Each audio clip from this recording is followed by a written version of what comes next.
ignoring this guy too much. He's talking too much. We're not really talking about what's on the topic. They want to actually talk about the topic. Okay. Well, Lonzo was leading the room. Who's leading? I said people, people in the audience, they want to actually talk about the topic. I think Corporate Bobby wanted to get into. I think she wanted to say something. What if Trump's make DC actual safer? What was that? I'll shut up if somebody has something to say. I thought Corporate Barbie had something to say. I did. I was trying to get more info about the topic, like what have y'all been discussing before I got here, before I respond. I think that's a question for Notorious Al and Amici that came in a little bit later. Huh? I said I think that's a question for Lonzo, Al, and Notorious. They were in the very beginning. I wasn't here in the very. Oh, okay. Lonzo, could y'all give me like what everybody was saying before I respond? I think the topic had just started when I got in here. Me and Ben started talking. So, but what's your thoughts on the topic? How do you feel about it? I mean, I think it just started. I feel like what Trump is doing in DC is that. Let me just ask y'all this: do y'all feel like he's making DC safer, based on what y'all know? I don't get it because we keep on going back to the point that in D.C. and these other cities that he's talking about, there's been a 30% reduction in violent crime, period. And the only way that he has an excuse to put military into the cities is if there's like an extreme emergency. What happened January 6th? January 6th was an extreme emergency. And he didn't call in the military then. But here, he pulls it in, and there's no excuse for it. There's no excuse for it. So I was asking so I can kind of gauge what everybody else was saying, because what people think may be happening isn't actually happening. There's a lot of lying going on with this administration. You can't trust shit they say or trust any numbers that they bring to the public. You have to actually talk to those who work in that, like in certain fields or work in politics, to really get the full scope of what's going on. There was most recently, he's been fighting with our mayor, because I am from DC, a DC native, and he's been fighting with the mayor and the police chief because they want to give out accurate information about the crime in DC, and he's trying to not put out accurate information so it can make himself look good. What's happening is our constitutional rights are just not being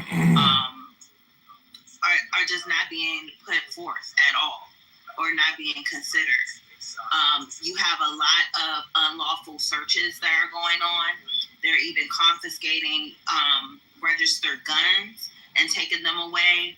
They're going into the subways and they're just harassing Black people specifically, tackling them down to do searches, asking for IDs and stuff. There are several checkpoints all over the city, even close to the Maryland border. So they're even trying to trickle down on the low to go to Maryland, even though they don't have any jurisdiction for Maryland. The only reason he's able to do this is because DC doesn't have full power. DC works a little bit different than everywhere else because we don't have representation in Congress and we are not a state. So therefore, because we still fall under the federal umbrella, Trump is able to do whatever he wants to do, but he's also breaking the law when he's doing some of these things. People's cars are being broken into without any warrants or anything like that. And now we're about to come, and this is when the National Guard was unarmed, right? So now they have called and said that we're going to go ahead and arm the National Guard, and we're going to put them in the street. Now DC is already have a lot of federal law enforcement, but But now you're starting to see the federal law enforcement in your neighborhood, which is quite scary because you would normally only see them if there's a police raid or downtown. Now you're seeing them in your neighborhood. They're asking you for ID.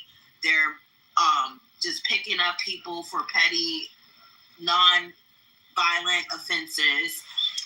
They have now taken away, I guess, cash bail. So they're locking people up. And even though it's against the law for them to detain them for a certain amount of time, you're going to have to wait until whenever they release you. You got the DEA, you got ICE, you got,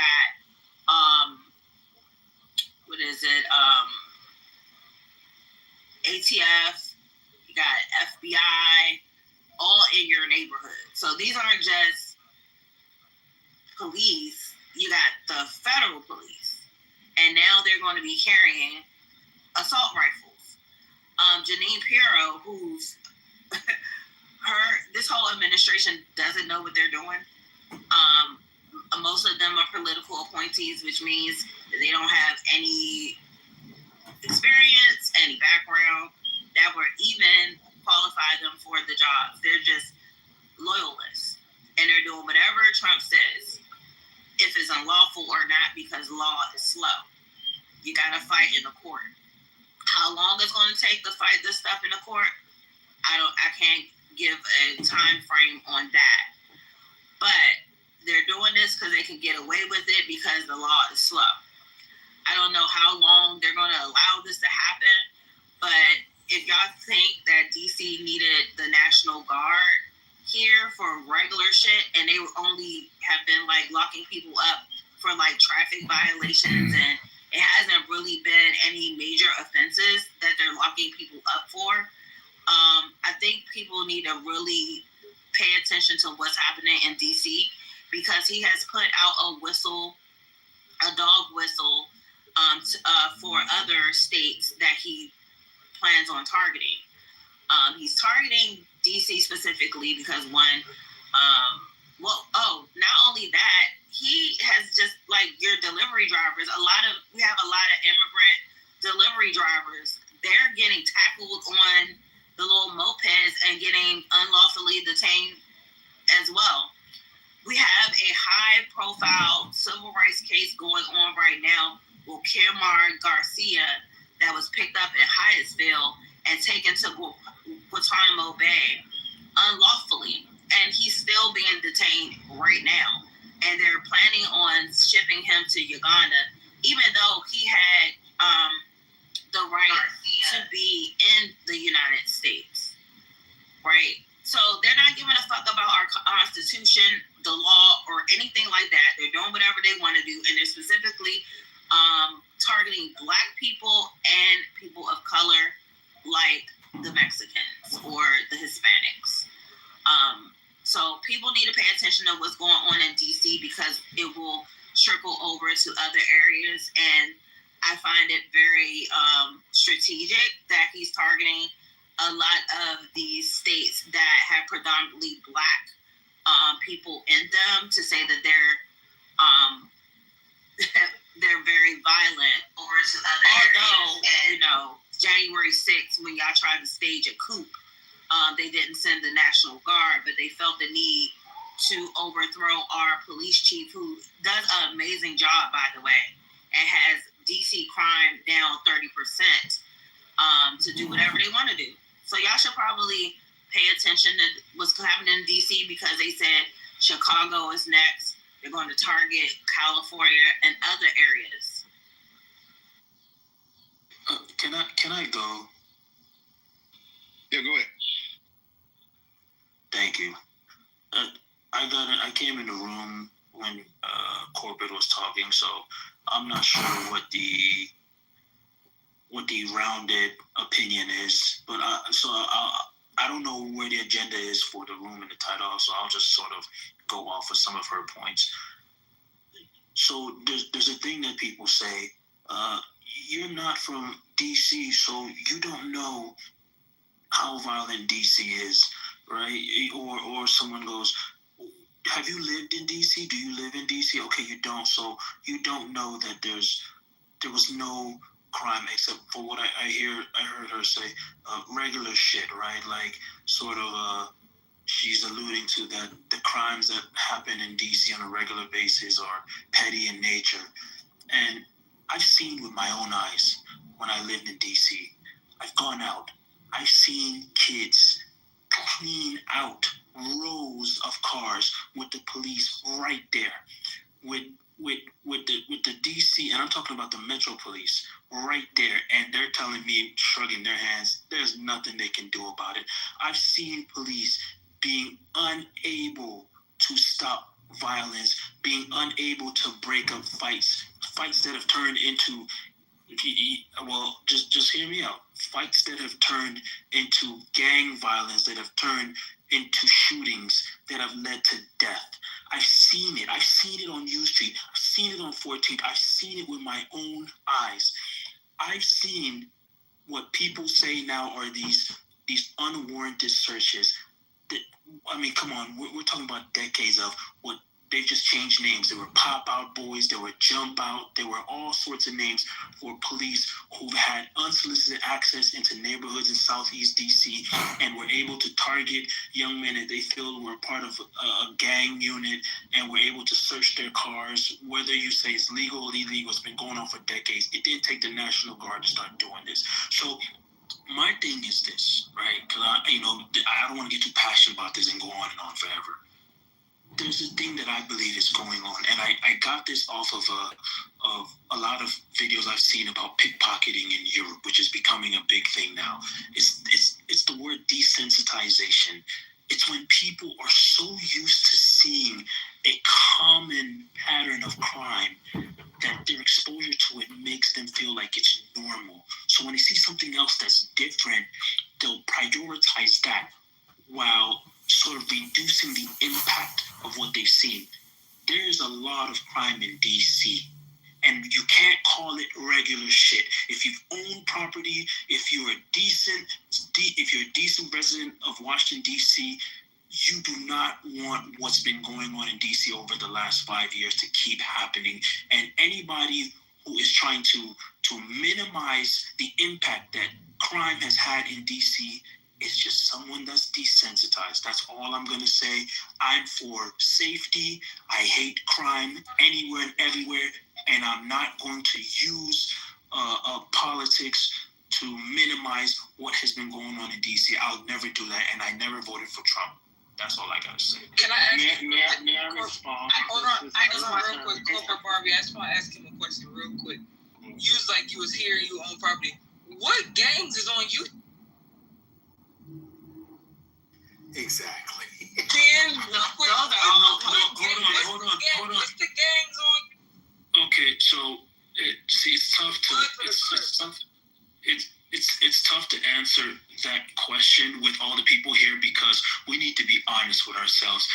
If you go to U Street, you've seen at 2 a.m. how uncontrollable U Street is. You said gangs. Stop avoiding. All the gangs. If there's a gang, just name the gang. Exactly. Okay, I got you. Listen, trust me, we're all DMV. If you don't know the name of... I know the name. I'm about to say the name. I know the name. I'm about to say the name. Just let me say the name. Fox 5 Gang. Fox 5 Gang. What about the Fox 5 Gang? Do you know? See? Hey, guys, if you're not from the DMV, this is what they do. You know, you made some shit up. That don't. All you have to do is go to Google. And you know they were Fox 5? How did you know this? Gang. Let me tell you. On U Street, I've never heard of this. For my non. There are no gangs in DC. They have crews. They're not called gangs. So they're not gangs. That's why when you say gang violence on U Street is uncontrollable because it's 35 college students. Exactly. On one block. It's right by Howard. What the fuck? Listen, all that stuff you talk about on U Street is college students. Literally, I feel so disappointed. Hold on, TN. That's what I'm saying. It just sounds foolish. U Street is where bars and clubs are. So of course it will be quote unquote uncontrollable at 2 a.m. because all the bars just closed and everybody's drunk leaving the bar. But it was strange that you said gang violence on U Street when we all know in DC, there's no gangs. We don't have Bloods or Crips or gangs. We have crews based on where you live. So, quote unquote, gang violence would happen where niggas live, like on the South Side, between like 18th and 21st or something. It's not, the U Street. So that's where people hang out. So right now they have an increased police presence where Black people go to have fun, college kids, on U Street and on 14th. And what's that doing? It's destroying DC's economy because everybody's afraid to go outside. Everybody who organizes events in DC has been canceling all the events because everybody's afraid to go outside. That's why I agree So with all of the businesses, the real repercussions of this, businesses are hurt. Last week was restaurant week. This was trash. All of the restaurants said they had no reservations, which is so strange for restaurant week. Yeah. All of the businesses are hurting the most. So if you're a property owner in DC, you should be upset at the fact that the businesses are struggling all over the city because everybody, Black people, white people, Latinos, everyone is afraid to go outside and nobody's spending. When I found out that they were unlawfully detaining people. Corporate Barbie, respectfully, I did ask to speak. Okay. Y'all know Can I get in the queue too? Same here. Yeah, this is her. Because he was rebutting off my point, but I like to talk after Karen. Oh, thanks. I just want to share. I live in Washington, D.C. I've been around town a few times this week on my bicycle. I've had a chance to observe what's happening, and it is true that the increased police presence is affecting the lived realities of people. You will find an increased military presence in the metro stations. I biked by Union Station a few days ago. There were 2 armored cars out there. There were a few military people out there. Folks have been detained and in some cases arrested for fare evasion. I think Corporate Barbie talked about the delivery guys on mopeds who were simply trying to make ends meet by delivering ordered meals and other goods to DC residents. And a lot of them have been arrested. Those who haven't been arrested are no longer on the streets. Now, to be fair, in some cases, these are people who don't have proper vehicle registration, and perhaps some of them don't have their papers, so they're scared to expose themselves to the to ICE officers. But you know what? They weren't bothering anybody. They were just delivering food.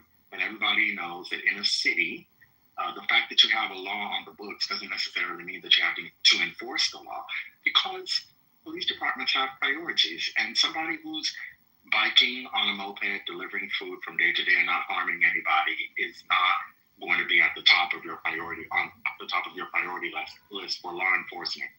Now, the guy who spoke before me wanted people to think that Donald Trump has the legal authority to interfere with the way DC conducts its affairs or whatever he wants to, but that's not the case. We have a law called the Home Rule Act, and there's a section of that law that does allow the president, under narrow circumstances, to ask the Metropolitan Police Department to provide police services under very narrow circumstances.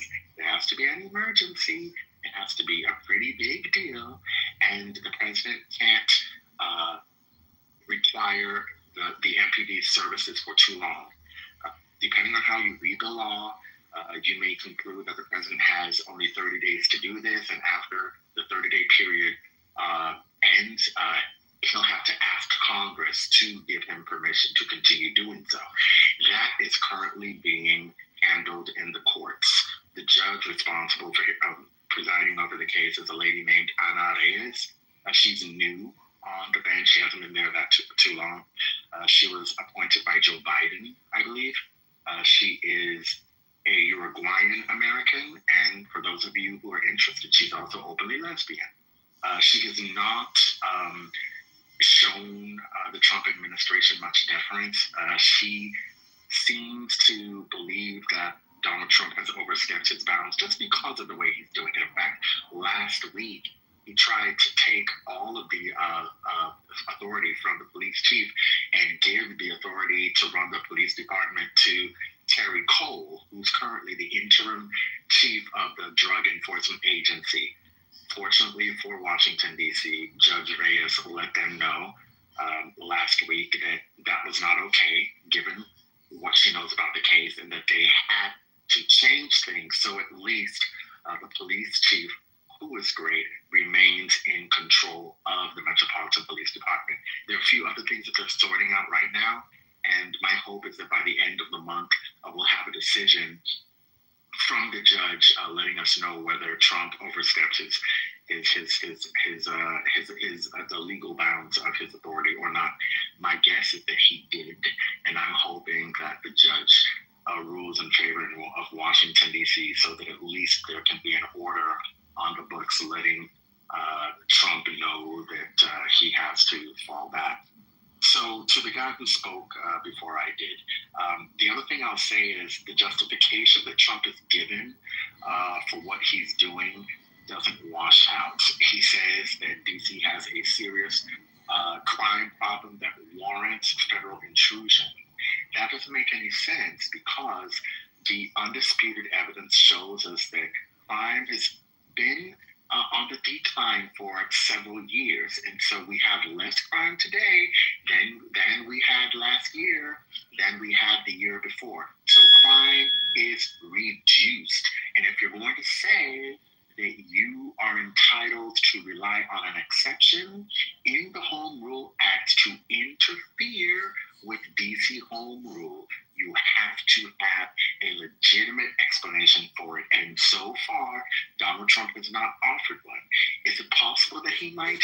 It's possible, but none of the reasons he's given so far pass legal muster. And I can assure you that lawyers who've studied this do not agree with you. I'm not saying that there isn't crime in Washington, D.C. There is. But the story that Donald Trump is telling about the criminal activity in Washington, D.C. is a false one. We have less crime today. We don't have more. I want Dr. Incorporate to look at my PTR and then I need an apology. I need an apology. Can I get in the queue? No, I'm not apologizing nothing because I have to fact check it. You were wrong. Everything. No, we're not wrong. This is everything that this administration puts out. You cannot fucking trust it. Just admit you were wrong. It's smoke and mirrors. No, I'm not going to do anything until. Hold on, Cobra Barbie, real quick. This is the thing. You said, I asked you what gang was on U Street. You said the Fox 5 gang. The Fox 5 gang, everybody knows if you're from DC. Now you're going to lie that you knew. I'm not lying. You said that gang doesn't have a place. It did have a place on 38th Street South. Can I finish what I'm saying? Thanks. I literally said, like Corporate Bark said, if you're from this area, you know, niggas beef based off where you're from. If you're from DC, you know from a young age, we say real live Fox 5. These are niggas from 37th who started saying Fox 5 gang. This because they live. This is not a gang, a real. If you go to 37 right now, are you a part of Fox 5 gang? What the fuck is that? That's what the media calls them, and white people. It is what they say in rap songs. That's just the niggas from 37.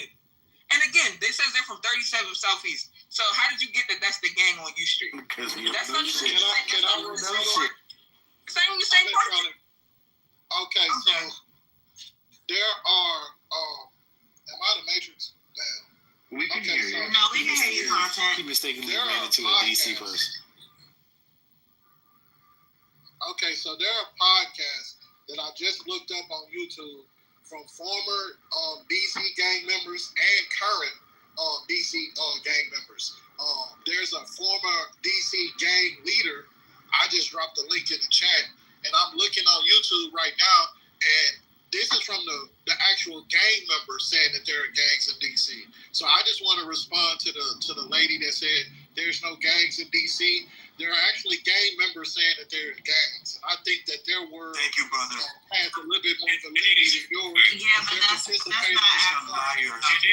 Just because you're I'm from I didn't cut you off. You're triggered. Don't make me get a big mic. Y'all not from this area, so y'all wouldn't necessarily understand between a crew and a gang. A crew isn't like an organization. These gangs are like organizations. So there could be a semantics thing going on with the verbiage of a gang, but in actuality, it's not a gang. They're not a gang. You will not go to a gang. They're not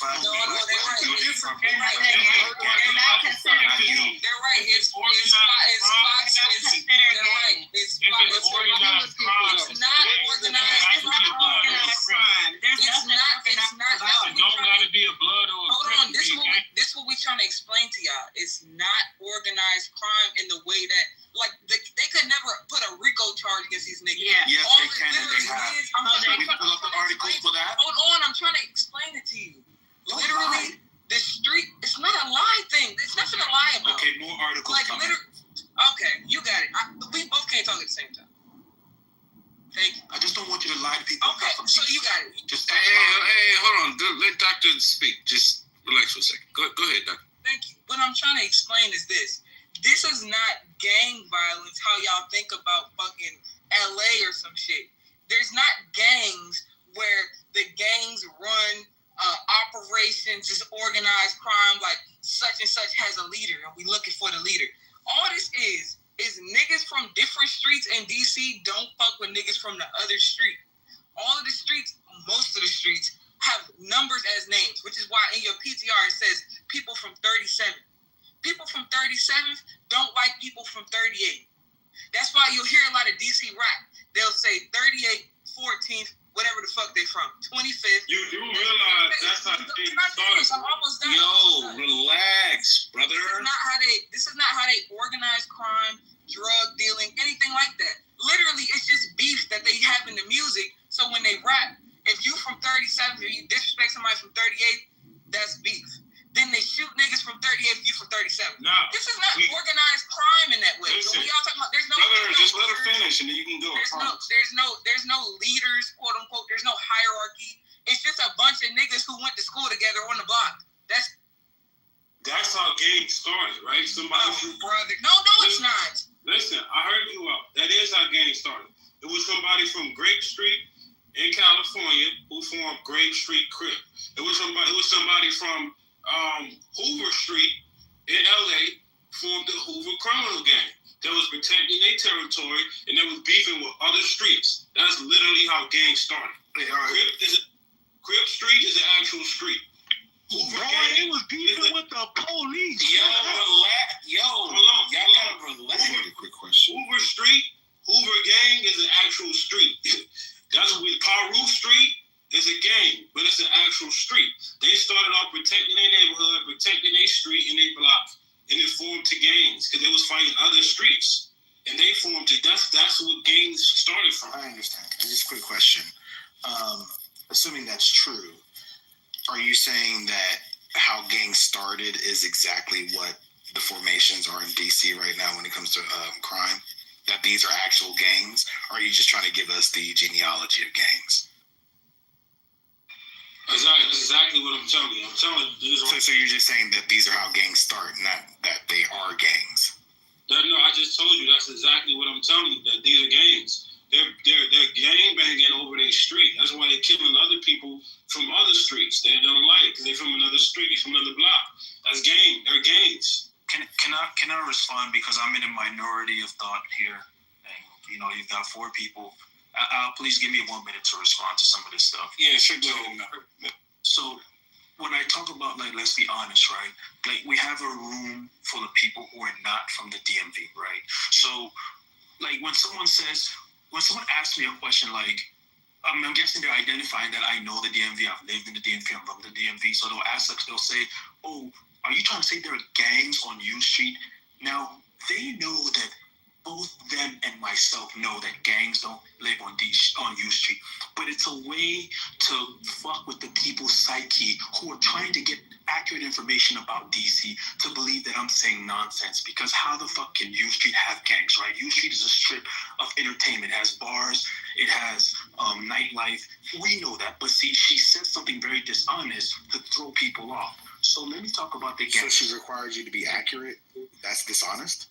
Okay, yes. so So it's ridiculous, right? It's like you're asking me if they gangbang, who are the gangbangers and on I don't know, name Six Flags. It doesn't exist, right? But why bring that up, right? So the point I'm saying is this. You're talking about gangs and you're trying to classify types of gangs. You're saying gang A, gang B, gang C. Which gang has more notoriety? Which gang has more global recognition? We know the Bloods and Crips do. The Bloods and Crips have more notoriety. They have global recognition because of their color-coded disparities and all that. So we know about the Bloods and Crips. But I'm telling you that on a small scale within DC, I've been in studios in Southeast DC in my past days, and I've heard and seen young men rep the Fox 5 gang. I know them. I have a kid named Lil Squirt right now doing 10 years. This is a kid that I put under my wing. He's an active gang member. I'm the one telling you guys this, so don't lie to people who are not from DC. We're not lying. Does this kid rep Fox 5?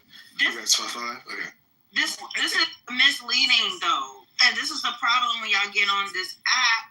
And I understand that you are, you used to be a resident, but it's totally different. Like people that are from the area is trying to give you context, and for you, we have to be careful with our language because that fucking matters, and it also matters to our fucking safety.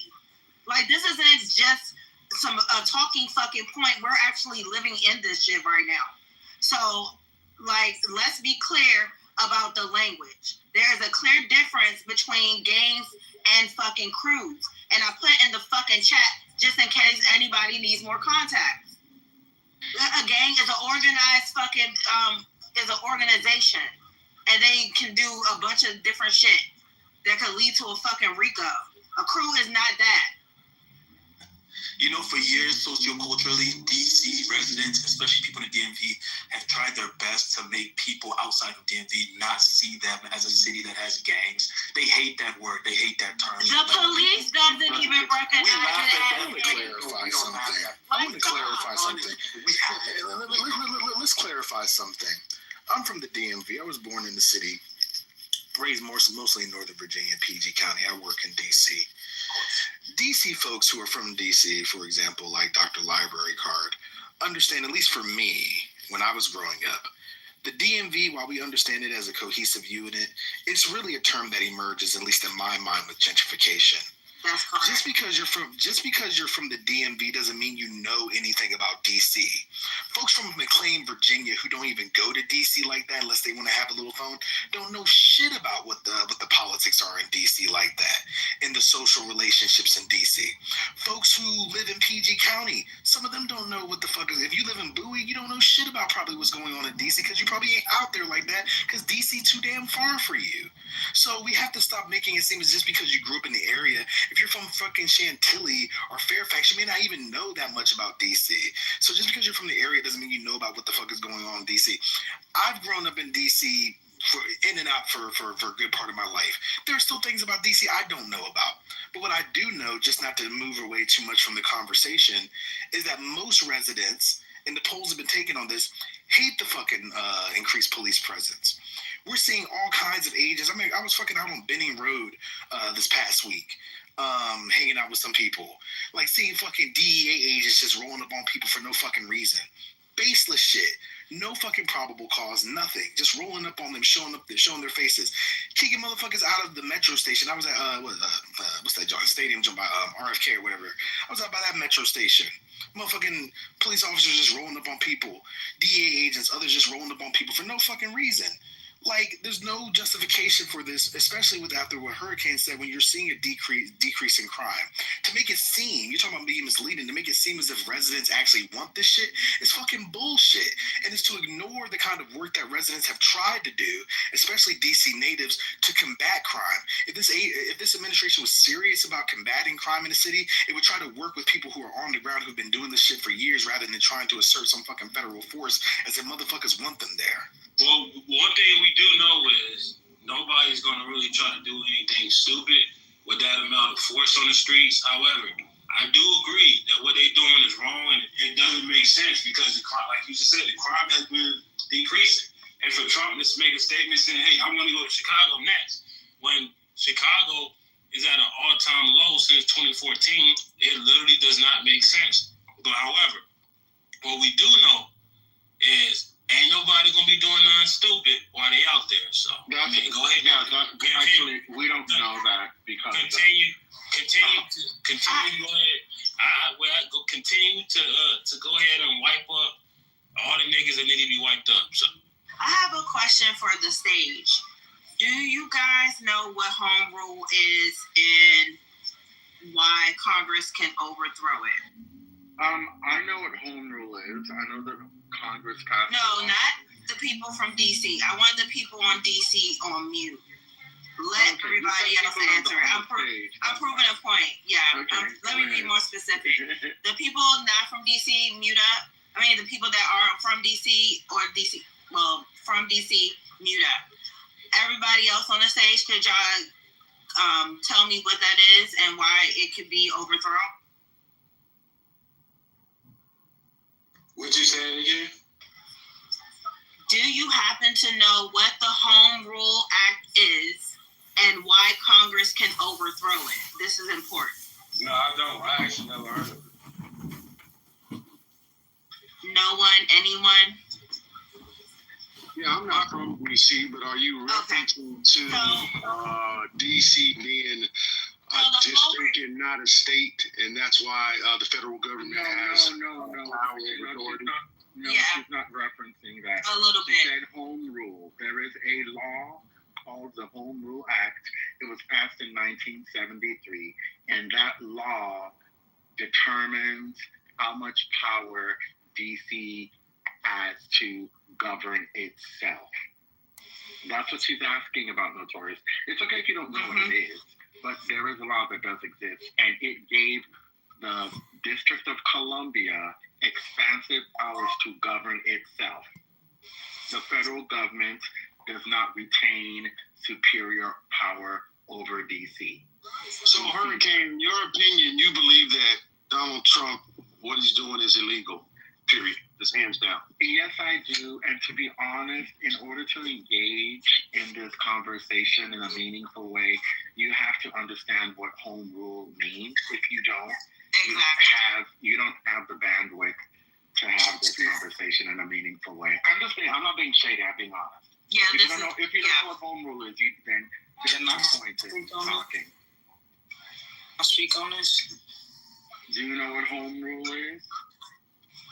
No, I mean the whole subject of what's Do going you on. know what DC? Mucho. Let us make this point first before we get to your point. I know you wanted to contribute to the conversation, but the reason why I asked that, and like Hurricane said, is to give more context as to actually what is going on in DC. Just like Hurricane said, the Home Rule Act gave DC the ability to, because DC is not a state, we are the nation's capital, we are a city. Which means we don't have any representation in Congress when it's time to put in those electoral votes, right? So to understand what home rule is, like Hurricane said, it gave DC the ability to govern themselves, the ability to elect its own mayor and city council. Before that, Congress directly appointed its local leaders. It allows DC government to pass local laws, manage budgets, and administer city services. However, DC does not have full sovereignty. Congress retains the power to review and overturn local laws, and all locally passed budgets must be sent to Congress for approval.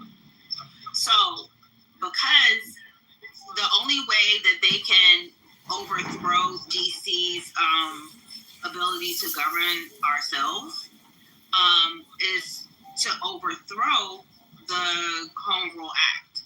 And in order to do that, it has to be a state of emergency situation.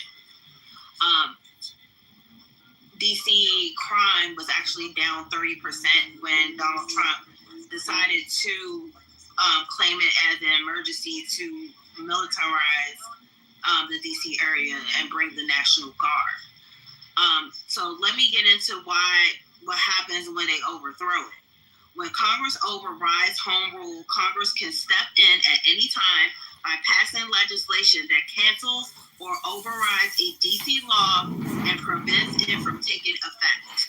This often happens around budget issues such as restrictions on how DC can use its own tax dollars, abortion funding, marijuana regulation, or needle exchange programs.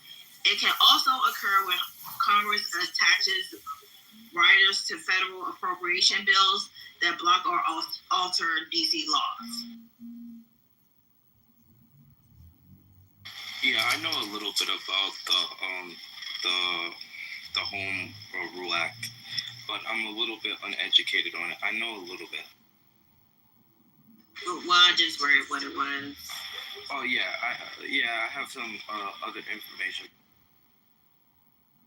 So to Hurricane's point, I'll just quickly say Hurricane's absolutely right, and as Hurricane knows, I'm rarely in the position to challenge his legal expertise on most matters, if not all. And this is something that Hurricane alluded to in his first submission, which is, whether Trump in his executive order has sufficiently or legitimately declared an emergency in D.C. Of course, section, I think it's 740 of the Home Rule Act. Yeah, that's it. Yeah, which allows for this kind of, taking over, this usurping or supplanting of D.C. police or using of D.C. police for federal purposes. This hasn't, of course, been litigated in courts. Trump comes out with the executive order. The concern is that, not necessarily at the district court level, but I think this gets to the D.C. Circuit and potentially the Supreme Court. Do the courts want to be in a place of second guessing what a president declares an emergency? Of course, that takes vast presidential and executive discretion, but we put ourselves, I think the courts rather put themselves in a very tough situation when ultimately you would either be required to lay out a test for what would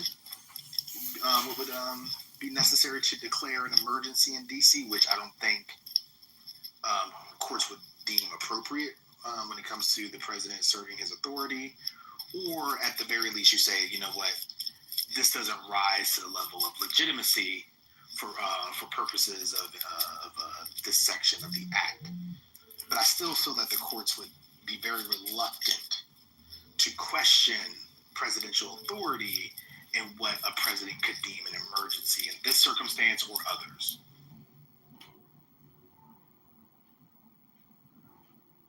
So why do you guys, I see that you guys are against this, so why do you guys think that Trump is doing this? What is his ultimate goal?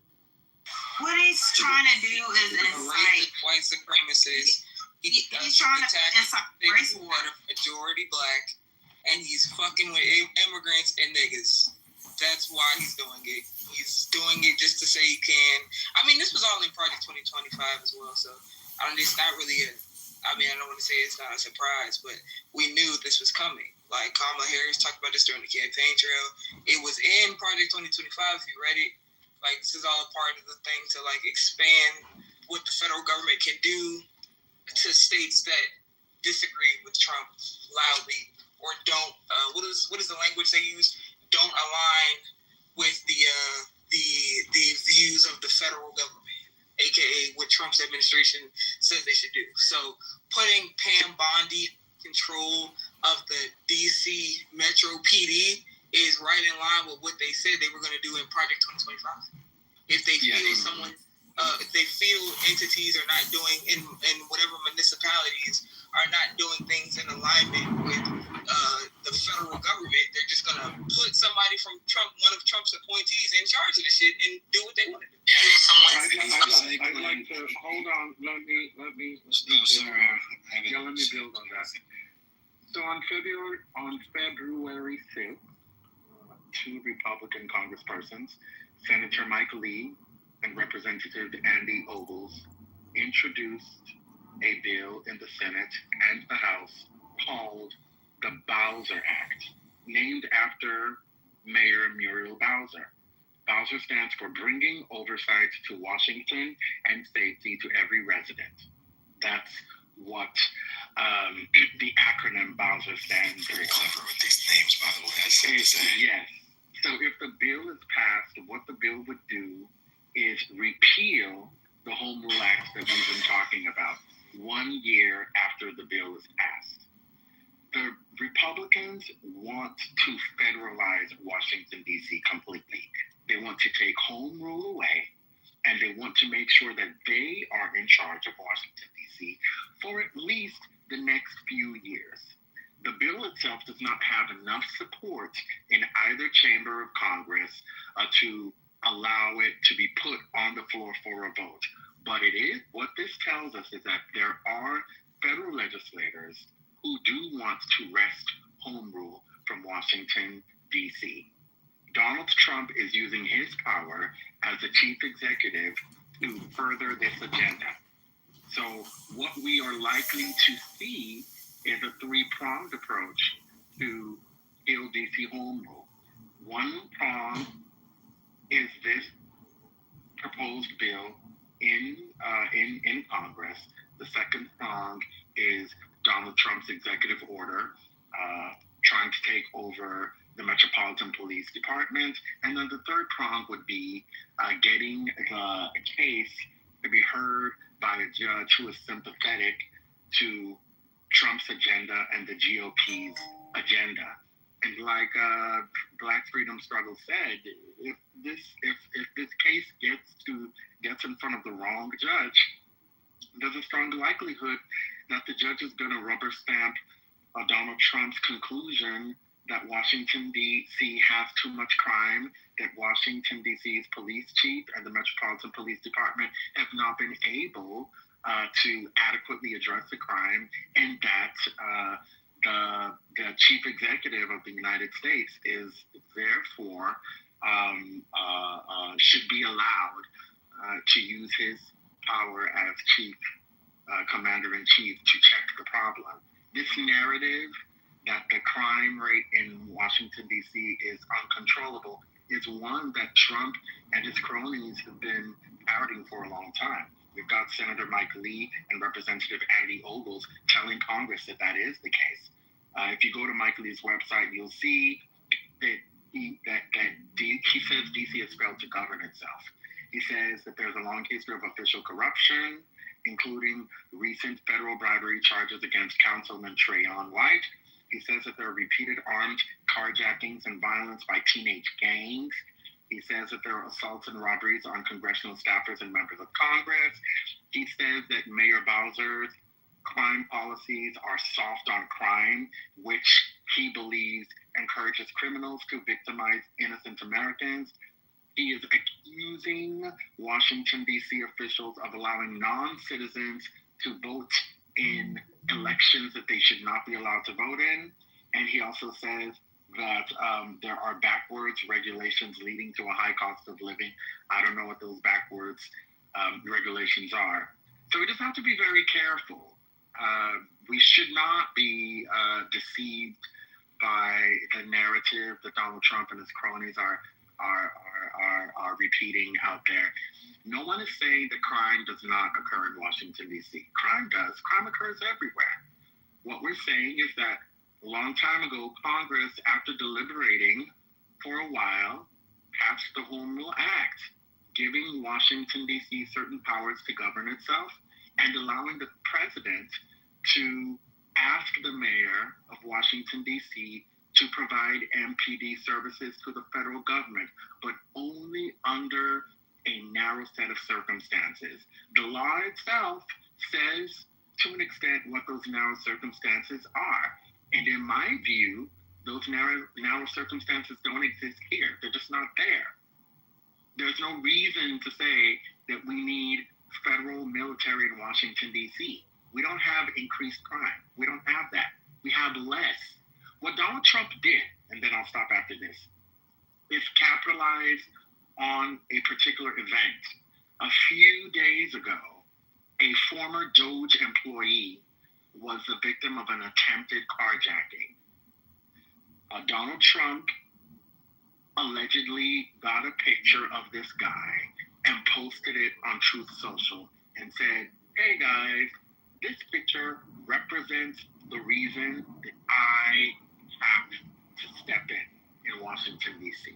Because this guy, who was the victim of an attempted carjacking, suffered. He's my friend, and what's happening to him is happening far too often, and that is why I need to get the federal government involved. The problem is that's not true. I mean, it is true that the guy it was the victim of an attempted carjacking, but it's not true that carjacking rates are up. They're down, just like everything else is down. Fewer homicides, fewer high carjackings or attempted hijackings, fewer other types of violent crimes. There's no justification for it. The only way that Donald Trump can justify what he is doing is by lying. Absolutely. And if it wasn't that DOJ employee or former employee, none of this probably would be happening, right? I mean, Notorious, to answer your question, why is he doing this? Well, he's just, the cursory, answer to that, he's essentially recycling Nixon's, war on crime, which was code for war on black people. Look at the cities he's going after. Not only are they Democratic, but they're black women. LA, right? Until Newsom pushed back. It's absolute optics. It's a Band-Aid. And for those that think this is a great idea, I'd love to hear your answer as to what happens when, and it's going to happen when the National Guard leaves. Like, if this is the magic wand to solve all crime in these cities, well, what's going to happen? Gasp when they leave. We're suddenly you think law enforcement feels empowered because they've been overstepped? Negative. It's a Band-Aid, it's optics, it's pure show of force.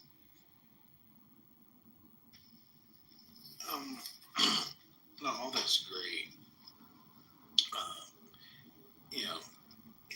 It's really tough because, those who believe that this is a good idea,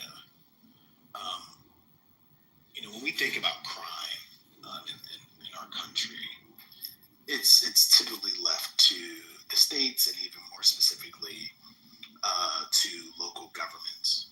I mean, it's why when, you have a traffic violation or you even have, whatever kind of charge, most of it is going to your local courts, controlled, of course, by the state, all that, okay?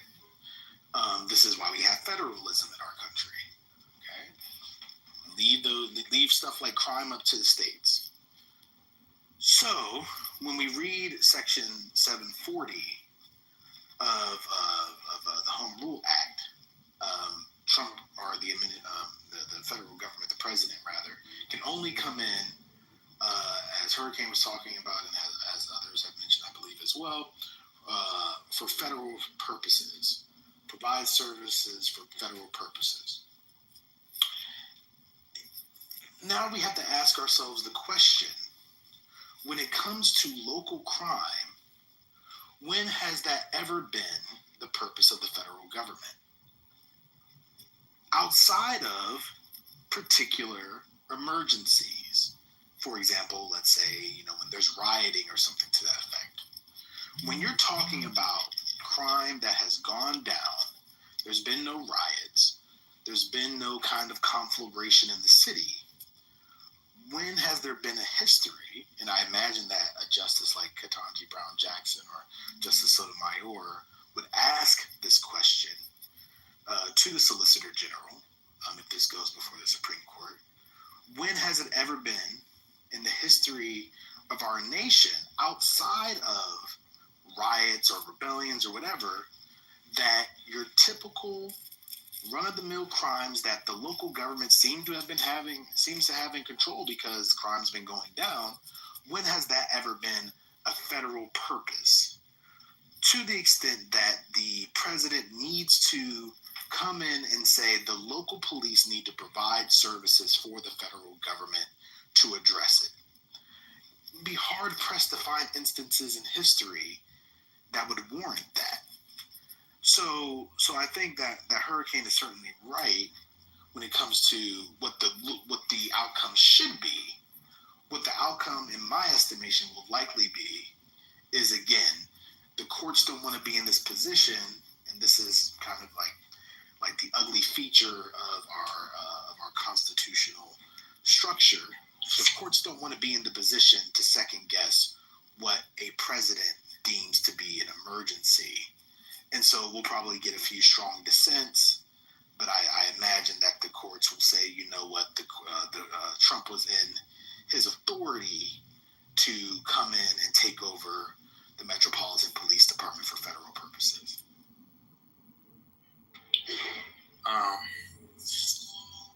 I think if there's not a competent solution, then we shouldn't argue with someone trying to present a solution, right? I don't think we've given enough time to play out to see the results. We haven't given it enough time to let this play out. Have you read the Home Rule Act? No, I said we haven't. We're talking about failed solutions. What solutions have been proposed that have failed?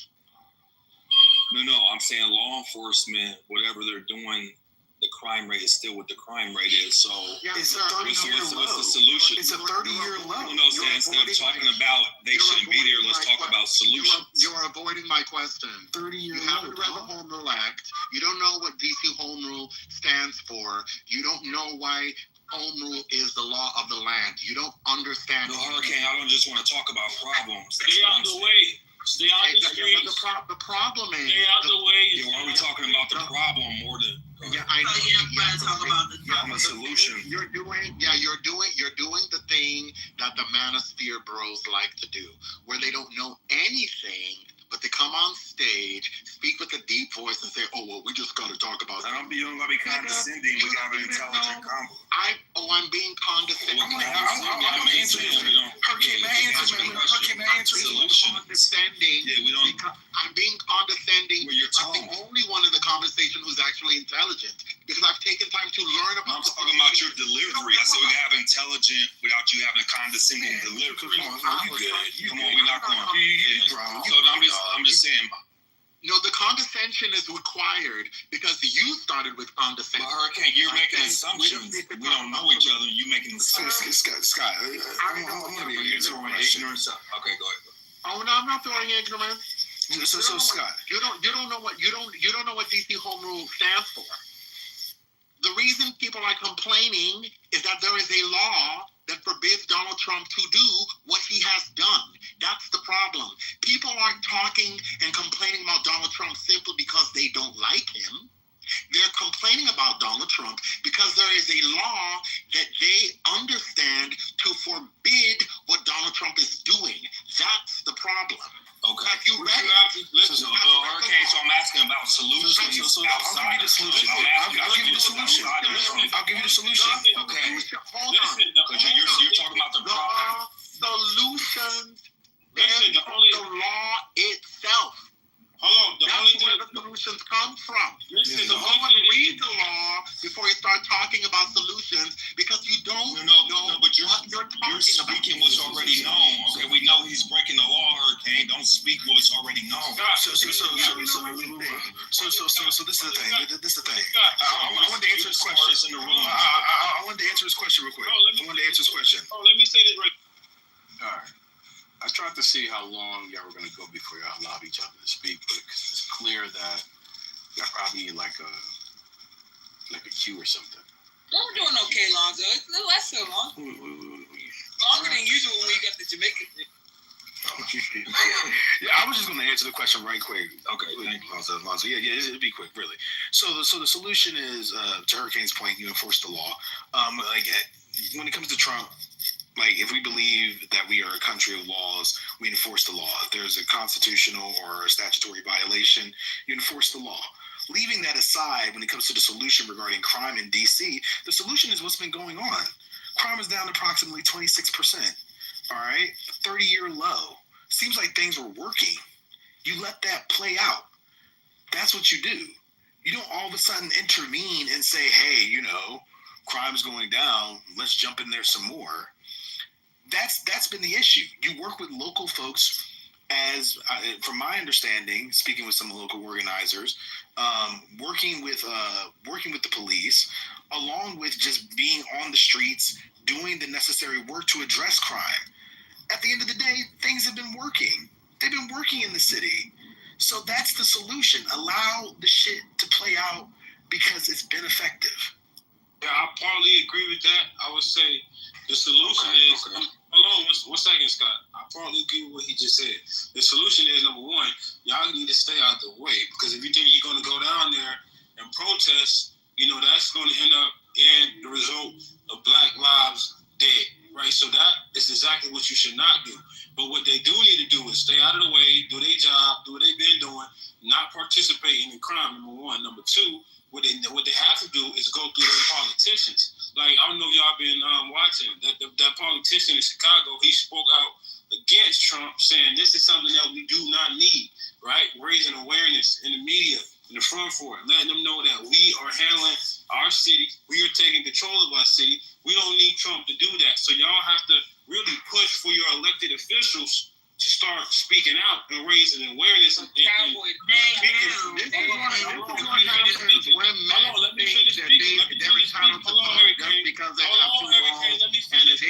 Hurricane, let me finish, brother. And they need to go through their elected officials to speak out against what Trump is doing in order to raise awareness to get this thing ended. That's going to be difficult and hard for them to do, being that it's D.C. No, that's very quick, because I haven't spoken in a minute. This is what we're trying to get y'all to understand. Mind you, as I'm at the wharf and there's 3 troops with guns right here. This is crazy. The wharf is crazy. Anyway. The DC doesn't have elected officials we don't have the protection of a state constitution or a state government infrastructure to protect us from the federal government. We have one elected official in Congress, and they can't vote for anything. So when y'all say, speak to your officials to speak out, there's one person on the federal level that represents DC. Mind you, she has no power to vote. All she can do is advise on policy and speak on our behalf, right? When you're talking about... Yeah, that's a Black woman, y'all mayor. No. This nigga slow. Y'all got a Black mayor. They don't Y'all got a Black mayor. How is the This mayor man level cowboy? What's going on? She's not talking about the mayor. She's talking about Eleanor Holmes Norton. Yeah, Holmes. That's who she's talking. Do you know who she is? No. That's the problem. Y'all don't know shit about DC, but you want to hold them up and talk. This is what I was trying to explain. It's painful. They don't have any power, right? Because ultimately, Congress controls all the funding that comes to DC. So when Trump was doing those executive orders early in his presidency, all of that stuff directly affects DC, right? All the laws about funding can't go to federal funding, can't go to XYZ if they violate DEI. That applies to anything in DC. Any grants, any DC organizations, DC Humanities, DC, what's the other one? Not the art, DC, it's Humanities and it's another one. All the shit that they do here, it all depends on Congress. They run all this shit here. We don't have a state. We don't have a constitution. So anything that even though I don't fuck with it that heavy, our mayor says if Trump and then find it to be problematic, the Congress can pass some shit to fuck something up. They can slide something in a big bill that affects DC directly and fuck all us up. And there's nothing we can do about it. They have to walk on a line. This is so strange. Why is it 20 National Guard people at the wharf right now? Like, who's that? Because the Negroes love the wharf. That's man, it ain't no niggas out here, bro. This is bad word.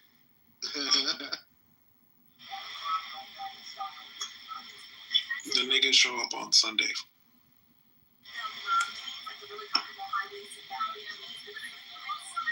Barbie, stop trolling.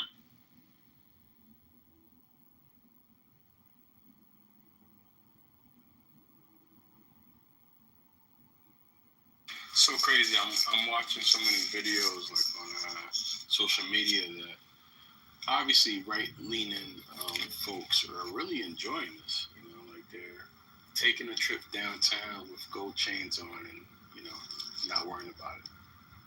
And the music is in the background. It's so weird. But they're enjoying it. And then you see like the reverse, right? Like so many people feel like their profile, like the Hispanic people, they feel like they're on the seas like a motherfucker. PTR Gonzo. This is right now. I got pulled over because they thought my son, who was in my PTR, didn't have on the damn seatbelt. How about that?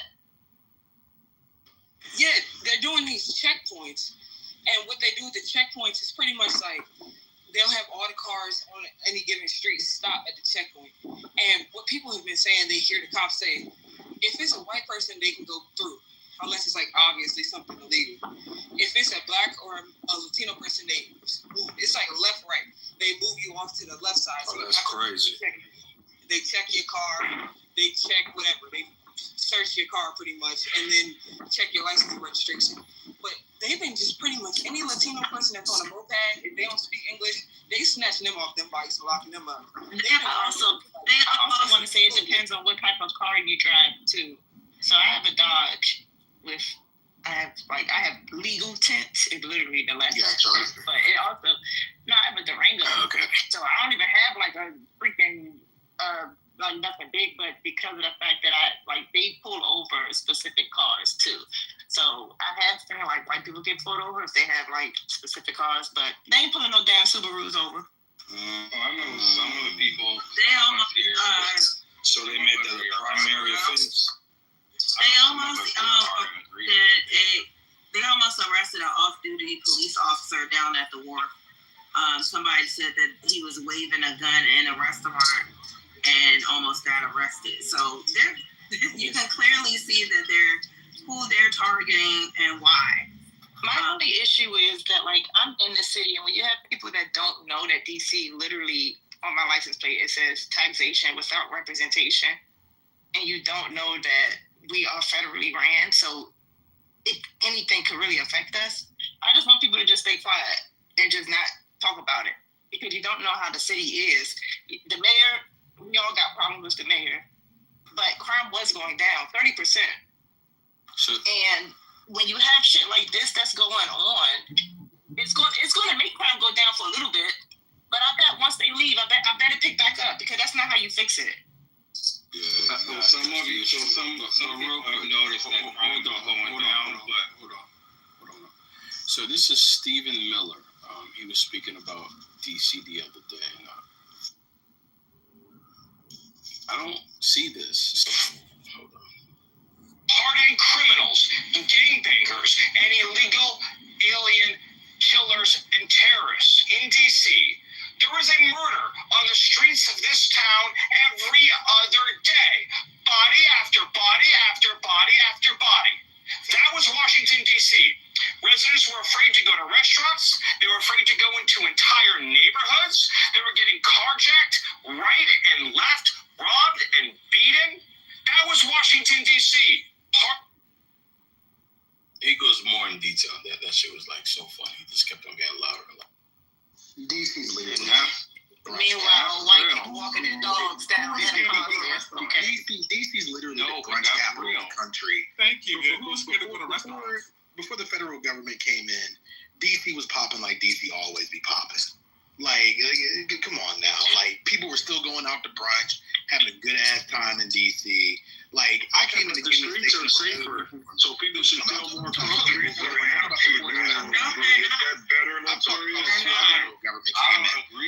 I came in the Union Station every morning.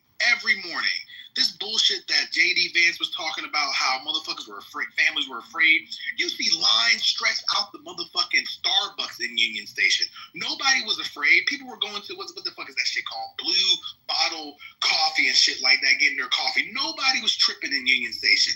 These fucking lies about what people are allegedly fearing and feeling in DC, it's bullshit. People have been going to restaurants, doing their thing before this motherfucking government came.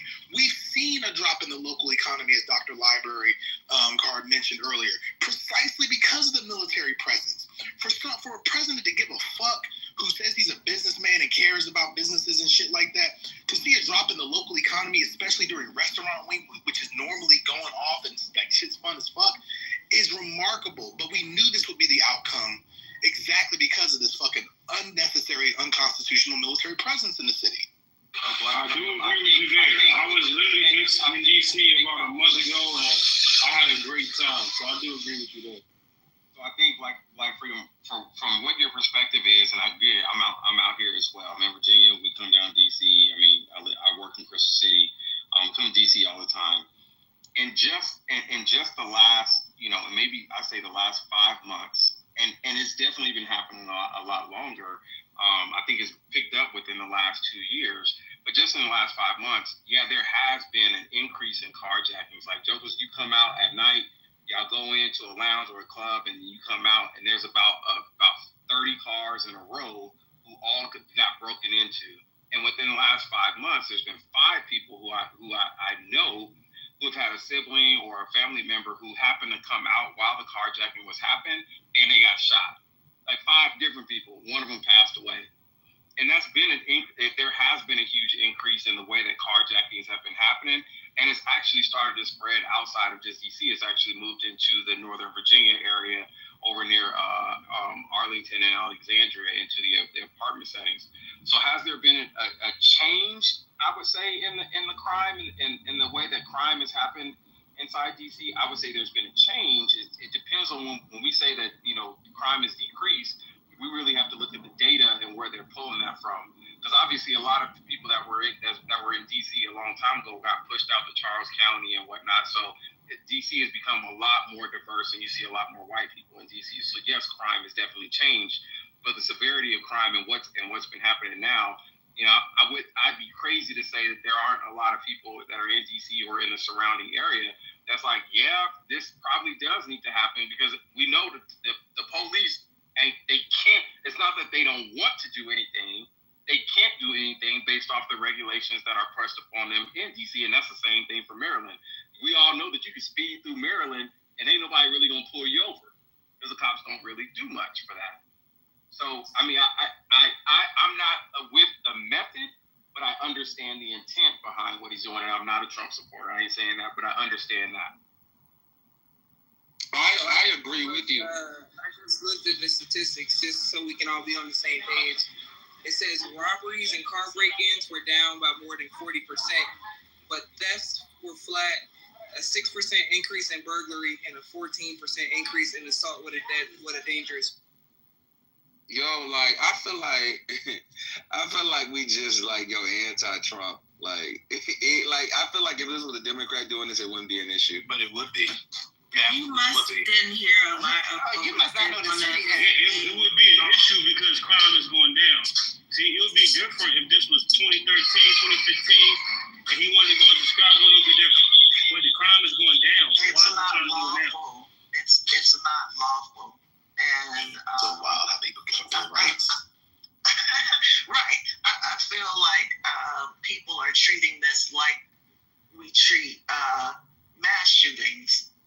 We're unwilling to accept that the country has made decisions about arms and prioritizing the Second Amendment to the degree that nobody is safe. But instead of focusing on that root cause, we want our kids to have mass shooter drills, and people are going on about their daily lives. They don't give a shit about the fact that their kids are afraid. Or that more and more children's schools or daycares are being shot up, and no one's willing to even discuss gun reform, right? And so this is the same thing now. We don't want to talk about gun reform. We don't want to talk about guns. But yeah, go ahead and do the dictator thing. We're good with it. You know what I mean? As a matter of fact, why don't you do like dude in El Salvador, the president in El Salvador, and just lock everybody up in a mass prison so that I can quote unquote feel, I would say, because I'm sure people know that, there's checks and balances, and you don't just do shit for no reason. Like, we've been through so much as a country, like so many emergency situations. To look at this like this is like normal or should be normalized is wild. don't really see a problem with it, to be honest with you. Of course you don't. I know you don't. Yeah, I mean, y'all act like this. Let's go through it. Let's go through it. Do you subscribe to the Constitution? Do you believe that the Constitution, you may disagree with it in some parts, do you think that the Constitution is the law of the land? And that's for you, Rashad. Just want to be clear. Yeah, you gonna answer the question, you'll get off stage, brother.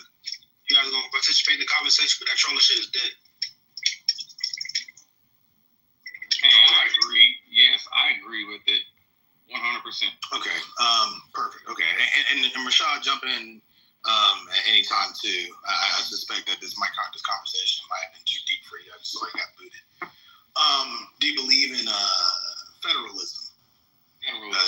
Yes. Yes. Okay.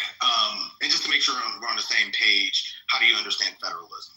I understand it. I'm in the military, so I get it. Federal law, state laws, whole nine. Okay, and specifically federal laws, state laws, and states are essentially left to their own affairs, correct? Yeah. All right. Now, if states are left to their own affairs, that would include crime, right? Yes.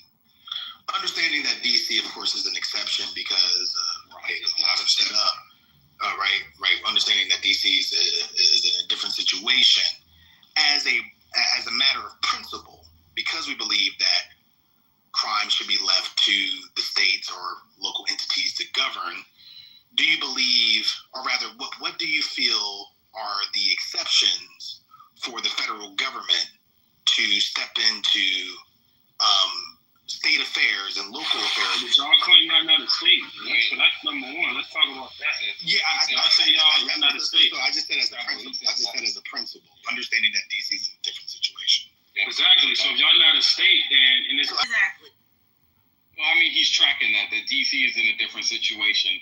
So he's talking in general, even if we were talking about California. So I'll keep going with what you're going with, Black Freedom. The president can just do anything. He needs to have a justification to rule a state of emergency. And it hasn't been anything as of right now to prove the justification for the National Guard. And that's the problem. DC doesn't have authority of their own because we are still under federal rule because we're not a state. This isn't a party issue at all. This is literally about our constitutional rights and the rule of law. But he gave a reason, though. Y'all just don't like it. But he gave a reason as to why he did what he did. So what the fuck are you talking? Are you not listening? Yeah, you just said that saying he needed a reason to do what he did. Yeah, and I just told you that there was no justification for the reason that he did that. So either at this point you're just being willfully obtuse, or you just not. The man gave a reason and justified. And it was not justified as of yet because the law is slow. I think they're literally in the middle of court about this. I think we walk down what Black Freedom is saying. Yeah. I really want to walk down this. Exactly, and so that's why I was going to go to you and Cowboy. After you, is it Jiddy? How do you pronounce that? Jiddy. Okay, right. Cowboy can jump in after you. What would the exceptions be to encroaching on the principles of federalism when it comes to states and local governments being able to handle their own affairs, especially when it comes to crime? When the state is unable to handle it. Okay, and what would be indications that the state is unable to handle? Normally, that would be the governor asking for assistance. Governor asking for assistance. Are there any other exceptions that come to mind?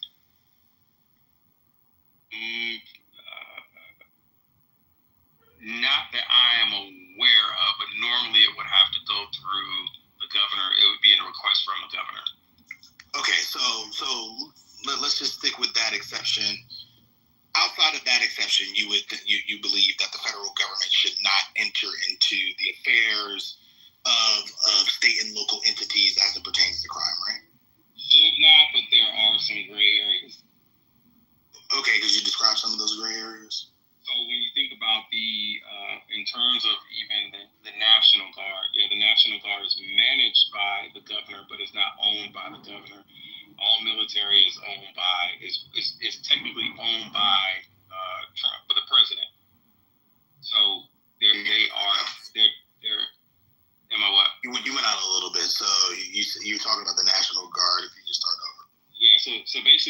National Guard is basically loaned out to the states and managed by the governor.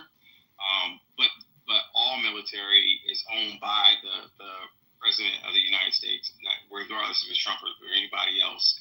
So they are on loan to the governor. So if there's a situation, then that's how the president has the overarching rule on what happens with military personnel. I hear that, and I hope you don't take what my remark is about to be as disrespectful. I don't know if that's exactly responsive to the gray area comment. What would be the gray area regarding when the president, let's say, would take over the local or state affairs of let's say the state as it pertains to crime? I mean, essentially, it's just when the president is, and I don't like to use the word feels, but when there's a indication that obviously the state is not able to handle that level of crime or what's going on, and so whatever the risk is. Yeah, and so ultimately, what I'm hearing is that the governor can ask for assistance, but then the president can look at a situation and just kind of be like, "It's time for me to step in." Is that what you're saying? Yeah, and normally it's not just the president. I mean, the last word obviously comes from the president, but normally that is normally I'm gonna say agreement for lack of better words, but it's normally both Congress and the president working together to make that decision. But obviously the president in certain situations can overstep, which there's been arguments in that. Okay, so last question really, because I know this is taking up a little bit of time. If this wasn't happening in Washington, D.C., and let's say this was happening in, I don't know, Arlington, Virginia, Arlington County, do you think, and Arlington had similar statistics, and Arlington having a state government, state constitution, all those different things, again, we're just sticking with the principle of the thing, do you think that what's happening in Arlington would rise to the level of that gray area where the president could just jump in and take over the local affairs of the county board and so on?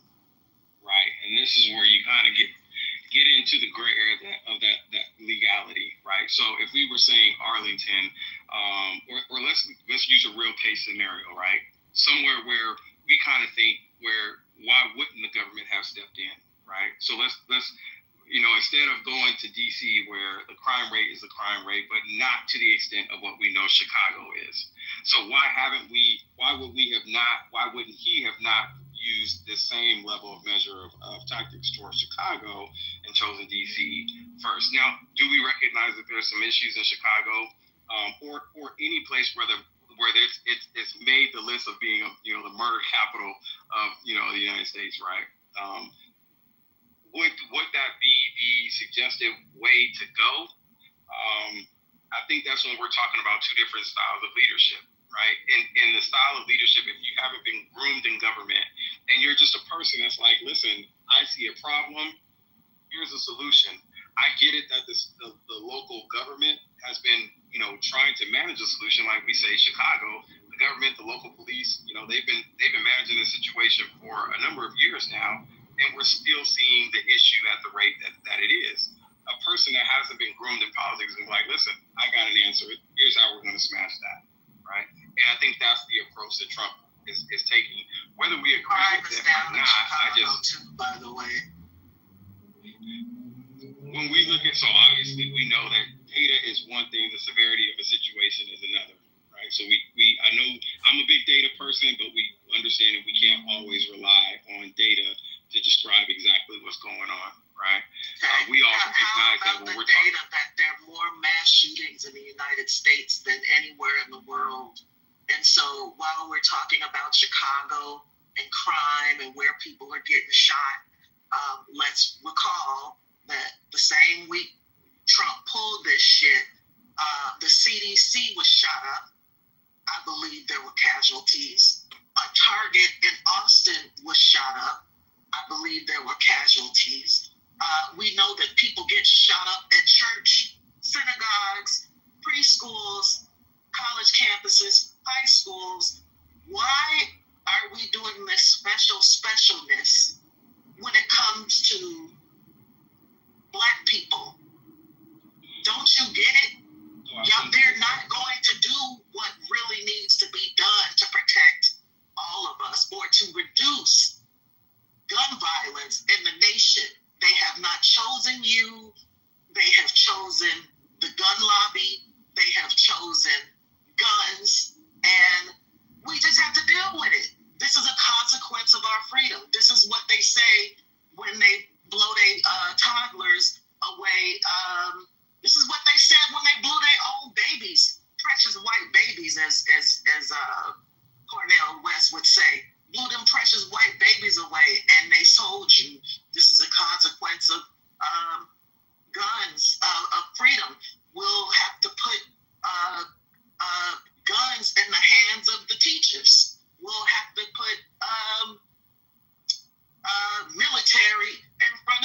rules or what have you. This is what we've chose as a nation.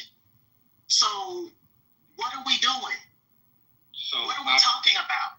So I don't disagree with you. I recognize that there are situations across the United States, right?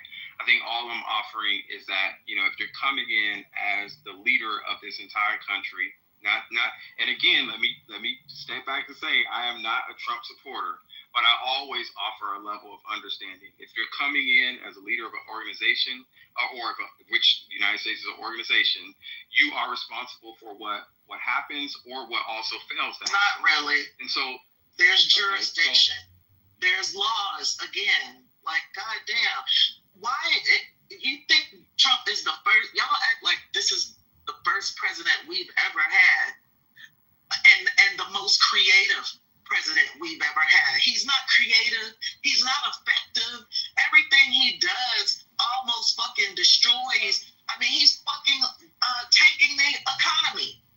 Like, what is it about this man that makes his brash and rash bullshit that always backfires, and you ain't never seen it ever in your goddamn life, ever read it in no history books, but you're just like, we know what the Constitution and the Bill of Rights says. We know that he's calling out blue states and black mayors in particular, even though there are higher crime rates in red states. We know all of that. That's data, right? But we can't come to a conclusion other than maybe he has our best interests at heart. And Biden did. Biden had our best interests at heart. Can I ask you a question? Well, I have two questions. How does the military help with homelessness? Because y'all keep talking about. I don't think it's the. I'm literally talking to them. I don't think it's the best. Hey, yo, she asking you to let her finish. This is so crazy. How does the military help with homelessness? Because y'all kept talking about 10 cities. So tell me how bringing the National Guard is a solution to homelessness in D.C. And then I'll ask myself. Well, I can agree with you on that. I don't think that's going to help anything. But in reality, what's actually going to help homelessness? Because you got a huge population of homeless people who just... Right, but you got maybe affordable housing, right? But you also have a huge demographic of homeless people who just refuse to work and rather choose substance abuse. So maybe offer them some programs or something. So I don't think, in essence, the military necessarily helps out the homelessness problem. But I think his strategy is more so more personnel and hands to be able to remove them. Now, I'm not in support of that, obviously, but I'm thinking more so his strategy. He just needed personnel to be able to move them to wherever he's moving them, which is obviously not good. But so you never answered the original question, and my thing is, this is so frustrating, right? Because I just become willfully obtuse about certain situations. And for you to be in close proximity, I think you would at least pay a little more close attention into what's actually happening. People that are gun owners, how do y'all feel about him just unlawfully doing car searches and taking these registered guns? Well, they're not taking my guns. That was a huge. They will take whatever the fuck they want. They're not taking my guns. They will take whatever the fuck they want. I'm in the South. That's the reality. I'm in the South. They're not taking our guns. Whatever the fuck they want. This is the reality of the situation. Is what we're trying to tell you, and it's starting here in DC. You may say, "Oh, they're not going to do this." Yes, the fuck they will. You said they're taking the guns by what means? Right. Under what law? They don't have no means. They're just taking them up. I'm in the South. They're not taking our guns. They will. No, they're not. I'm in the South. They will. is technically in the South. Can we just acknowledge that? DC is technically in the South. Does it matter if they take away other people's rights, like constitutional rights in the country? Like,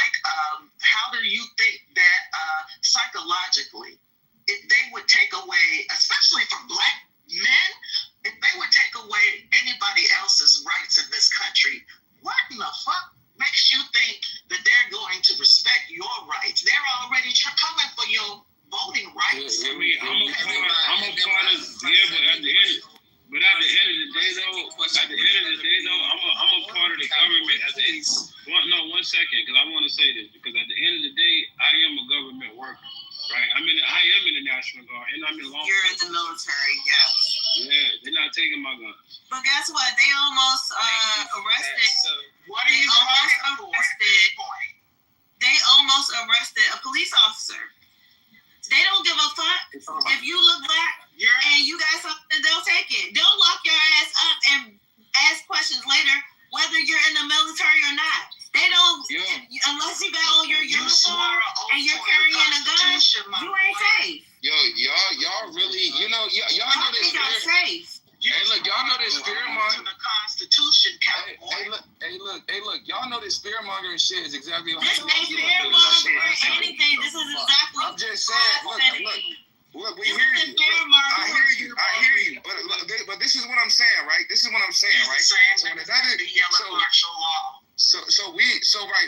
We'll come to another election, right? And I just want to know, right? Because the method that you're using to explain why you should not vote Republican in the next election, it didn't work last time. So what I'm just saying, wait, hold on, let me finish my point. Wait, just because we disagreed on me, you gotta cut me off.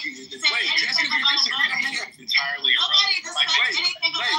no, because the thing is, right, we're kind of running this same narrative, like you're gonna take her. Wait, let me finish, yo, when you disagree with everybody, you just don't shut the fuck up. So my thing is, like, I'm just saying, is that look, just because this whole thing about they're gonna take our guns and they're fear mongering, I agree what he's doing is a bit aggressive. But you're not gonna get what you want out of this situation by simply fear mongering on what ifs. Because it's not really happening. So right there. It's actually shit that happens. Oh my God. Yo. There is nobody's fear mongering. Say it. No one is fear mongering. These are events that actually happen. That are happening. Who guns are they taking? Right now. Who guns are they taking? Hold on, I can give an example. Who guns are they taking? I can give an example. Who guns are they taking? I can give an example, and I'm in the South. I'm in North Carolina. Okay, well, stand your motherfucking ass outside in D.C. and buy one of them motherfucking D.C. We're not talking about D.C. We're not talking about D.C. We're talking about the rest of the country. They're not taking that gun. About D.C. What are you talking about? We got one person on stage that will go everywhere else. They're not taking our guns. They're not. Okay, can I give an example, Cowboy? They are. Do you mind without the screaming? One example. Let her talk. Go ahead. Okay, my son goes to court next week. 4 of his friends were in Raleigh, North Carolina. They took all of their guns. It's open carry here. We don't have permits here. All of their guns were in their cars. 2 of his friends got their case dismissed, but they haven't gotten their guns back yet. Yeah, my son goes next month. Hold on just a minute. Let me finish. My husband's law enforcement, Cowboy, so he even tells me how many guns. I'm law enforcement. Okay. I'm from Raleigh. So then you should know Raleigh actually has had an increase of them taking guns, especially of our young black males here in North Carolina. There were so many men in that courtroom where their guns have been taken. So you can't sit here and say they're not doing it already. Right. And it takes forever for these boys to get their guns back, if they get them back. No, there's no reason. That's why their cases are just. Hold on just a minute, Cowboy. Can we be respectful? Just a little bit, because I don't want to yell. I usually don't even get on fucking stages. Bro, corporate wouldn't even let me finish talking because she disagreed with me. I want to respond to okay. I want to let her get her stuff off. You can respond to me. No, I'm not getting nothing off. I'm just giving you an example. Well, I'm just saying the next time someone's speaking and you don't disagree with us, let us finish talking too. Who are you talking to, Rashad? I'm not even talking to you. That's not even me. You're exchange. I don't know what.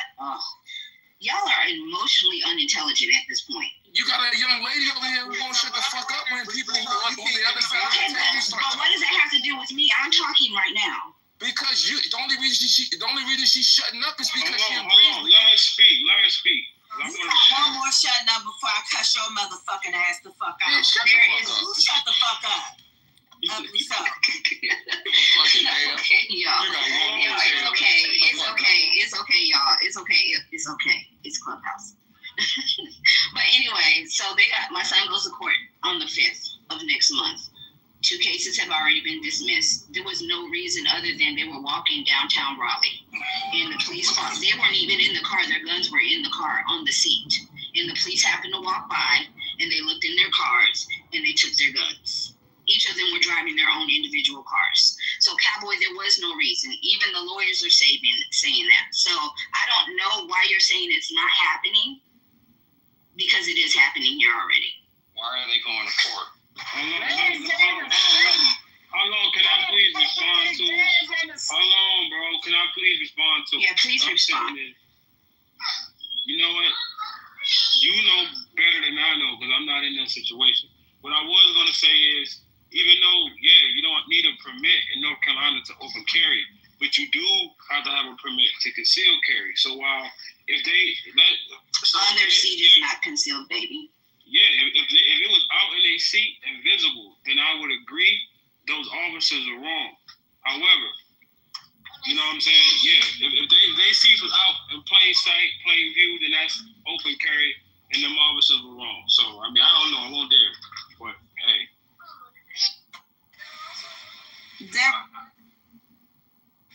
They're actually breaking into people's parked cars and doing unlawful searches. So people aren't waving their guns around. All this outrage y'all got, they been doing shit to niggas. So keep the same energy. Like, this a lot of been doing shit. Oh, no, relax. Nobody can finish on your state. Hey, listen, the country been mass incarcerating us. Hey, the last nigga who was hung, it ain't even been 10 years. They been doing shit, so now they want to take niggas' guns. Now you niggas got selective already. What is wrong with it? What side do y'all niggas be on? I was like, I literally get off of the But Alicia, they're not taking their guns. They're going to get their guns. They are going to get their guns back, though. I understand what you're saying, but the process to get them back is going to be a very long process. They already told us it could be up to 6 to 9 months for my son to get his gun back. And it's crazy for him to even have to go through that because his gun was sitting out on the seat. Yeah, I wanted to ask Rashad and the Black Trump supporters. He needed Bro, what? Yeah. That's what you're saying. That's how you're supposed to carry it. Shut the fuck. I'm sorry, doctor. I'm sorry. I'm just thinking. Hey, Alicia, they need to go. They need to go get their concealed carry. He's already got it. We just got his. He just did his class last weekend. So he's just got to do the permitting process now, which, North Carolina is under, Mecklenburg County has a lawsuit for how long they're taking to do concealed carry. They did that. No, it's still going on. No, for the concealed weapon, it's still going on, sweetie. There's a the lawsuit. I'll send you the link. But they're still having a problem with it. Cowboy. If somebody's speaking, that doesn't mean that you should be speaking over that person, bro. Come on. Look, what I'm saying is this. I'm in Mecklenburg County. But she's not done. She's not done, though. She's not done. Alicia. All right, are you done? No, I was just going to tell you we were already told by our instructor that they have been taking an unusually long time to do concealed carries now. Now, it used to be that they were just having a problem with just the regular permits, but since we don't need the permits anymore, now they're having an issue, especially, I hate to say this because I'm not one of those fear mongers, especially when they know it's one of us. So we're just going to wait it out. He still took his class and he's going to get his permit. Go ahead.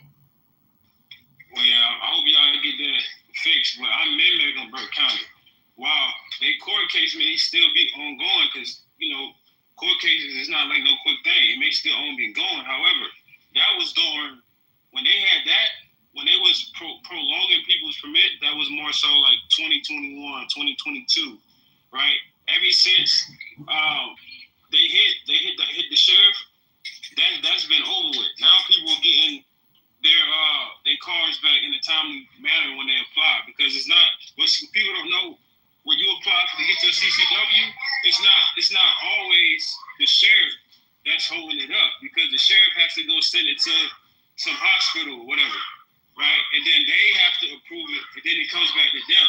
So it ain't always the sheriff who's holding it up, because it takes multiple things to actually get that approved. So those people don't understand. And it was the hospital who was really in Metcalf County. It was the hospital who just say this: from my husband's already law enforcement for years since he's been in New York. I know how this works. I'm law enforcement too. I work with law enforcement. Let me just say that. So I know how it works, and I know how long it's supposed to take. Just because North Carolina wants to hold things off, I think they had a viable lawsuit, and I still think they're doing the same thing. But I understand what you're saying. They're not doing it no more. I'm inmate county. Okay. Christ on the cross. My God. Alicia, one of the things I just want to add, and I think you understand to some degree, and I've heard a few other people, Rashad, Cowboy, definitely get, so, I'm military and then I work part-time law enforcement. And, military, one thing, people don't look at us too much in a bad light until we go overseas.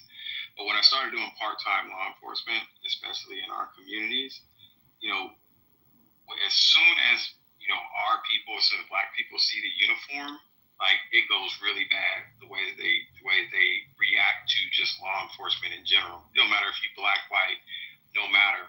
And I mean, and normally, and I'm saying even from the ones that I see, law enforcement isn't going to say anything unless you are breaking the law. And I'm talking about laws. There could be something as small as, parking in the fire lane where there's clear signs that say do not park in the fire lane. Black people will do it. And so then when you say something, oh, you don't, like the issues just go crazy. And then it's, I know the law, I know my rights. Like, you have no idea how many people don't understand that when they're breaking a law, and then throw the black card and all these other crazy things that don't make any sense, right? When we really talk about us being law-abiding citizens, just no different than shooting somebody, or just, even when we talk about, we all break the law when we talk about when we speed or the way that we drive. And then we get upset when someone enforces it. Right, I think that even some of the things going on in DC, and what's the name mentioned it, if you're doing something, or if you have something illegal, then yeah, someone's going to say something, but you shouldn't have anything to worry about if you're not breaking a law. You want to go into DC? That's not what's happening, though. That's not the reality of the situation. Even if you're not doing anything, they're just picking on you and they're picking people up. Even if you do have a registered gun, they're still taking those. What we're trying to get y'all to understand is that they're not giving a fuck about our rights at all, and they're doing whatever they want to do. And because the law is slow, it's taking time to overthrow this stuff until whenever they feel like it. They don't even have reasonable suspicion.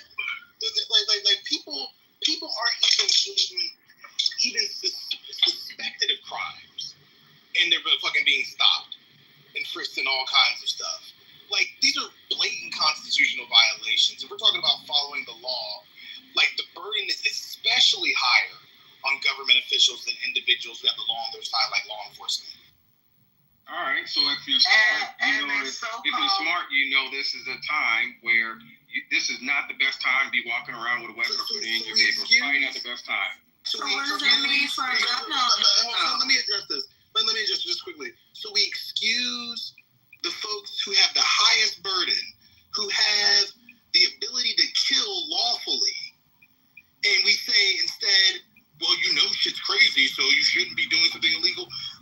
The burden should be placed on the individuals who represent the state, because they are supposed to uphold the Constitution and the protections that are afforded in the Bill of Rights.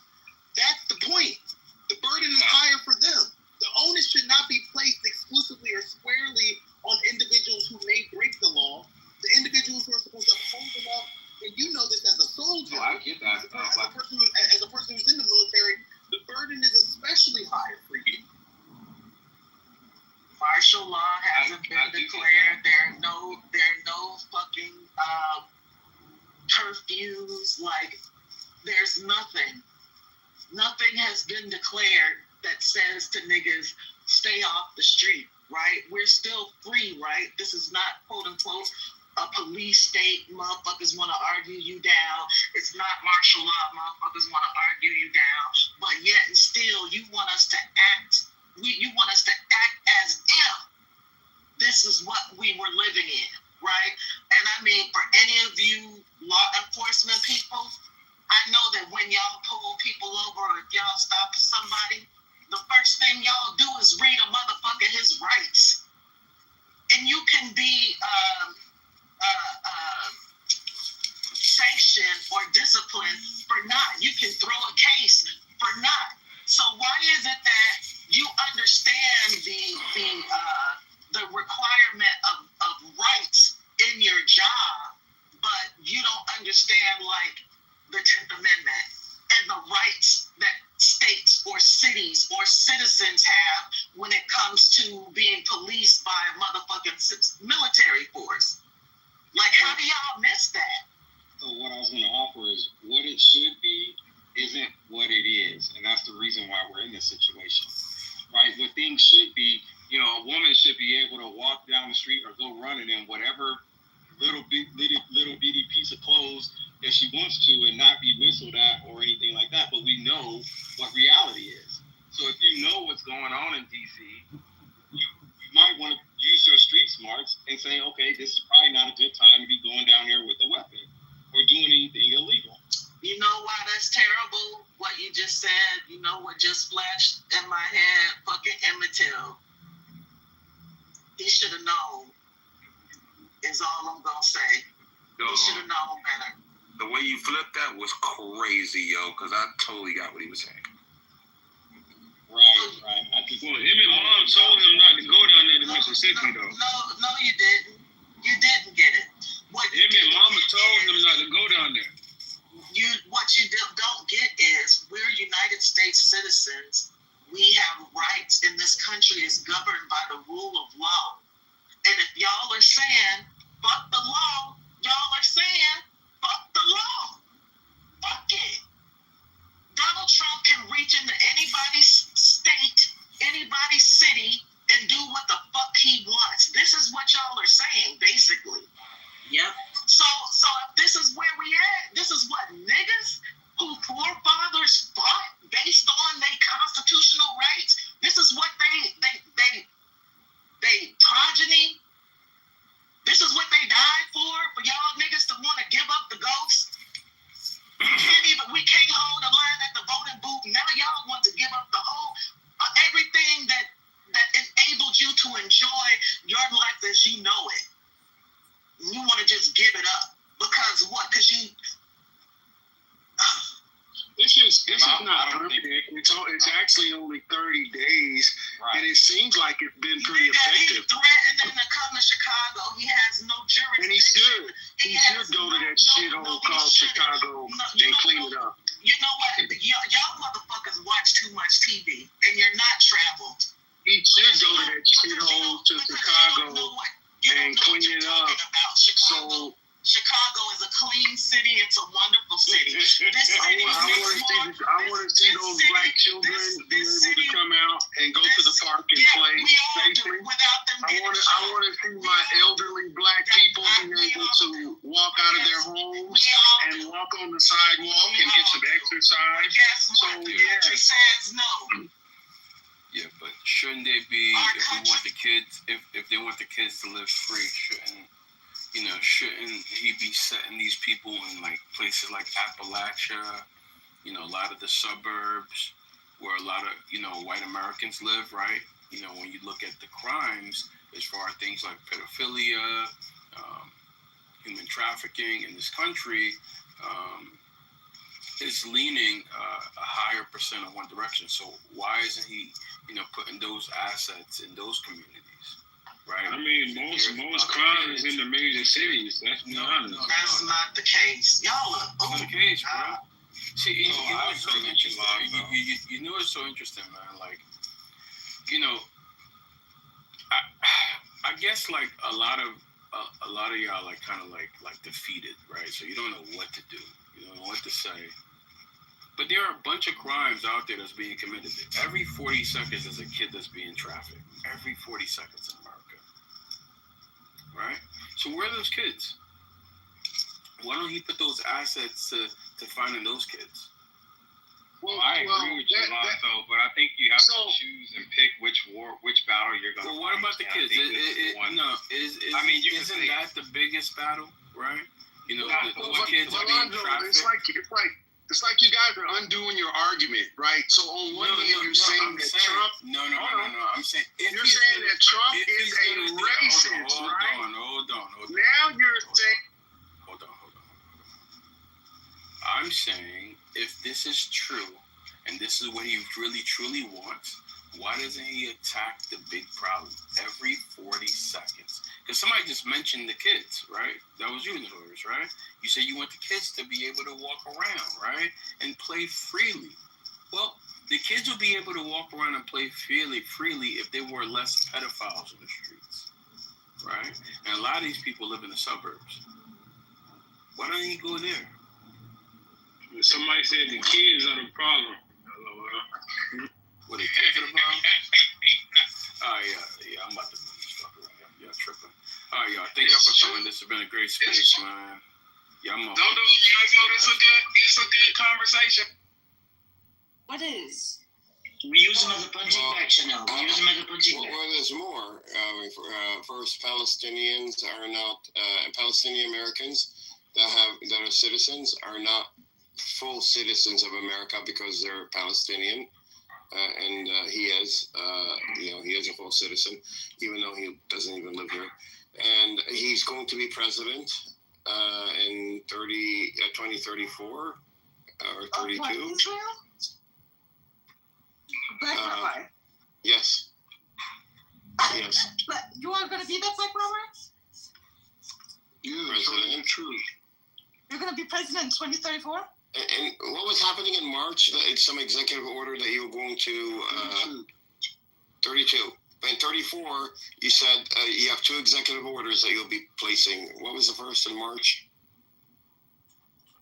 Do you remember? I know you were really high yesterday, so I don't know if you remember. Mental illness is a horrible thing to have. And he gave me death threat. He wants to kill me. This was a few months ago. He got butthurt, triggered. He wants to kill me. Gave a whole bunch of threats to Ace, about me or whatever. We have screenshots, everything on him. He's like, yeah, we're gonna get the FBI involved, police involved. So when you come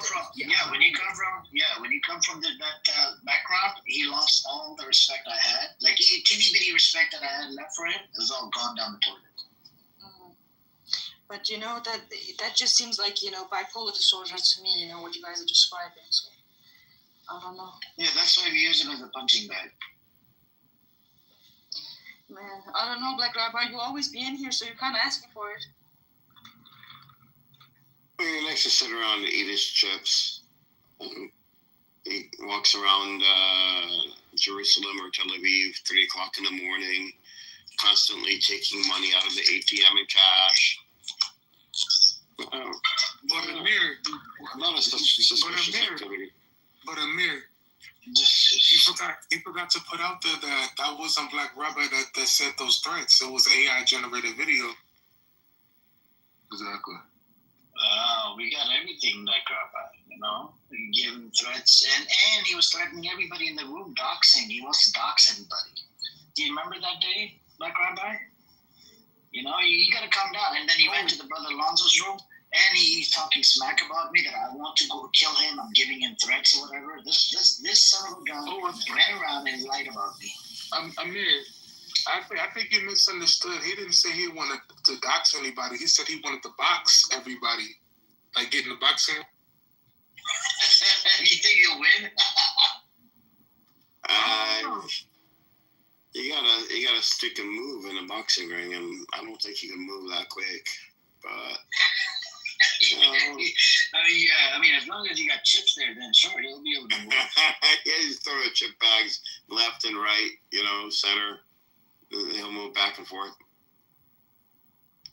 I mean, those must be some pretty good chips. These are kosher chips that he was telling me about the other day. I don't know. Black Rabbi, are you married?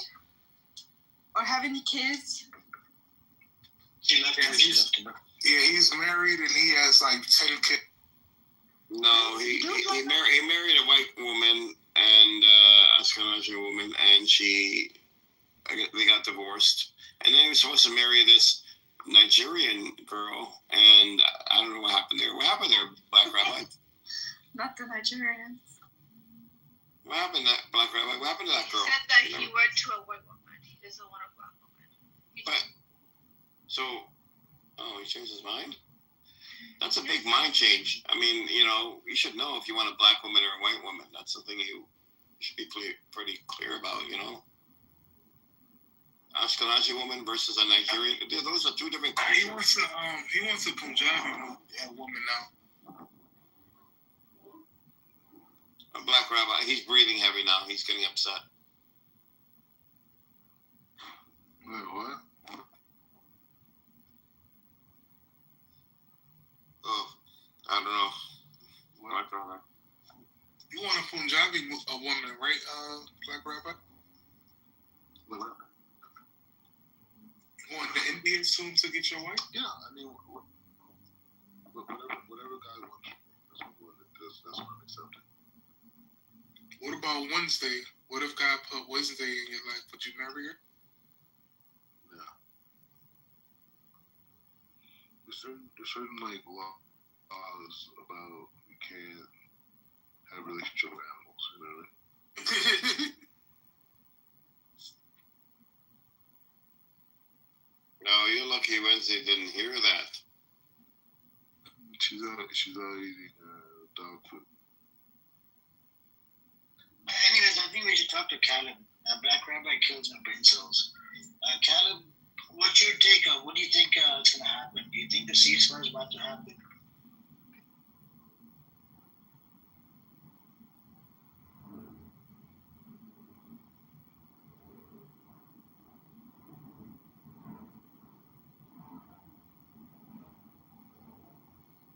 Well, he's busy.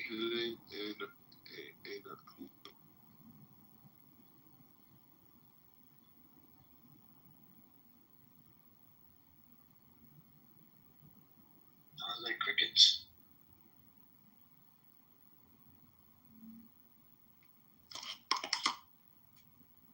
Who's Robert's allegiance to the U.S. or Israel? Does anyone ever ask that? I'm very curious to know his answer.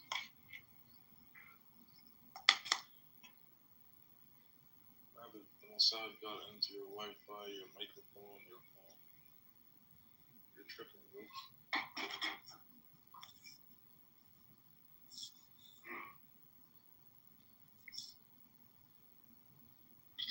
Anyways, I think there's what's it called? There's a lot that's going on. People have been protesting. People have been. I actually shared a whole bunch of links in the chat. I'll go over it again.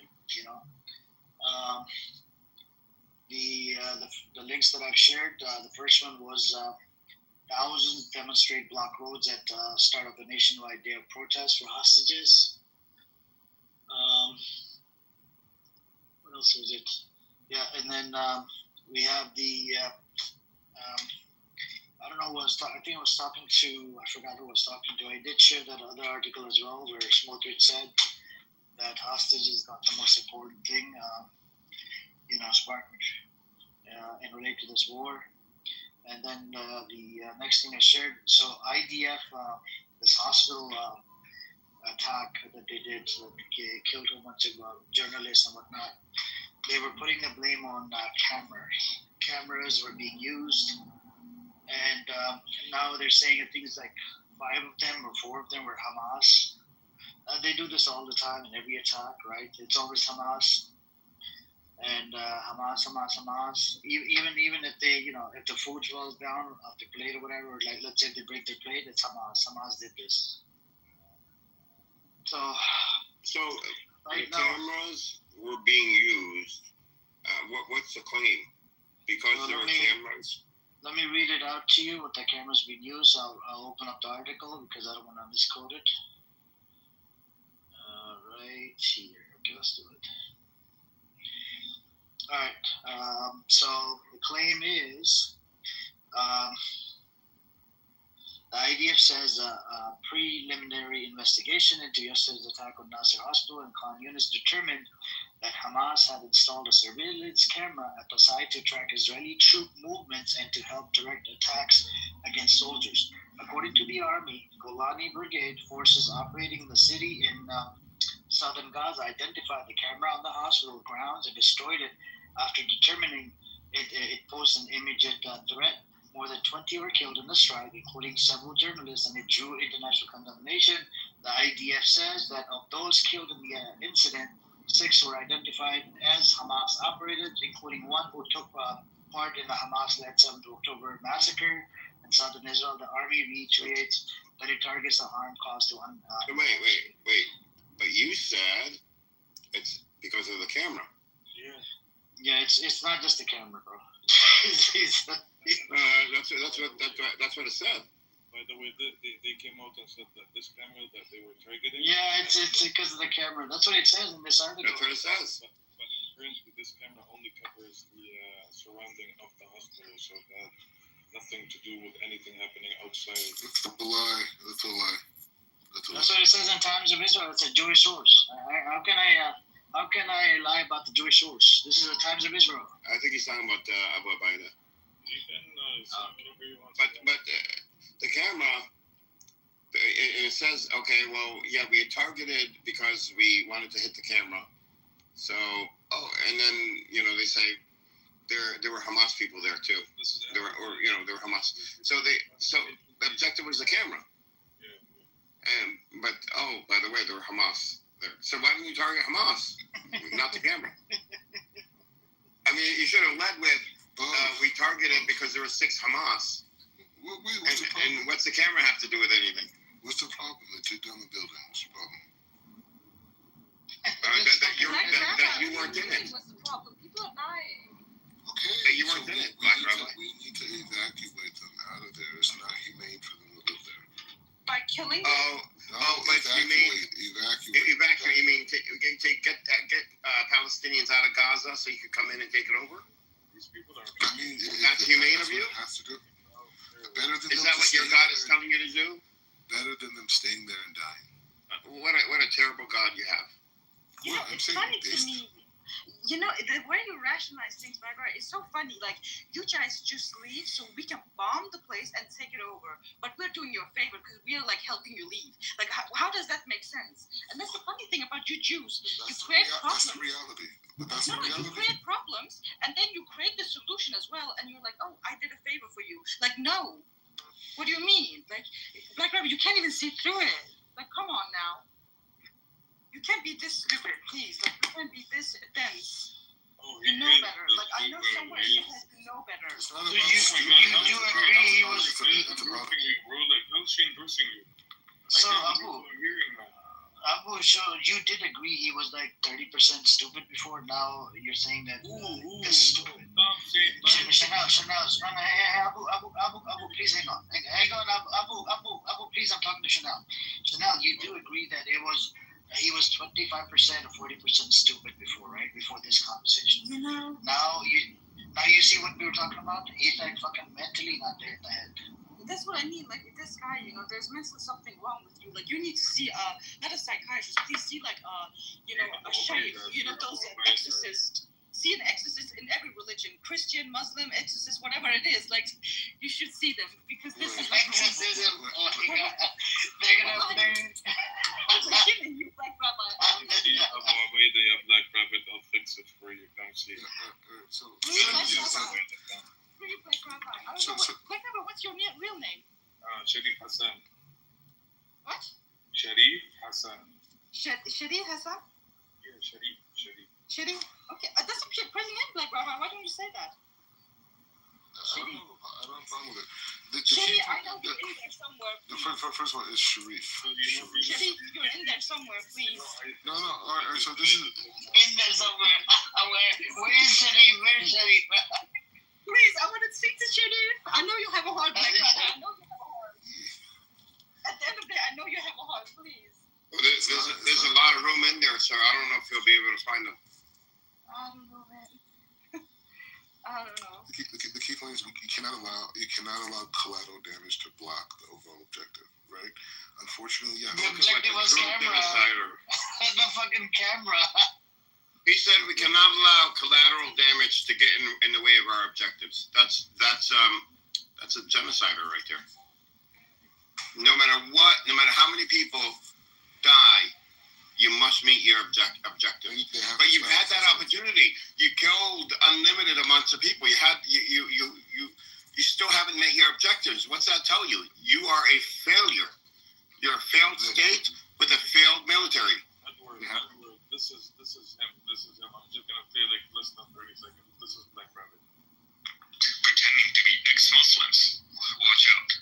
But some of the so-called experts who go around the country teaching, and in some cases preaching, about terrorism and the dangers of Islam are not quite what they seem.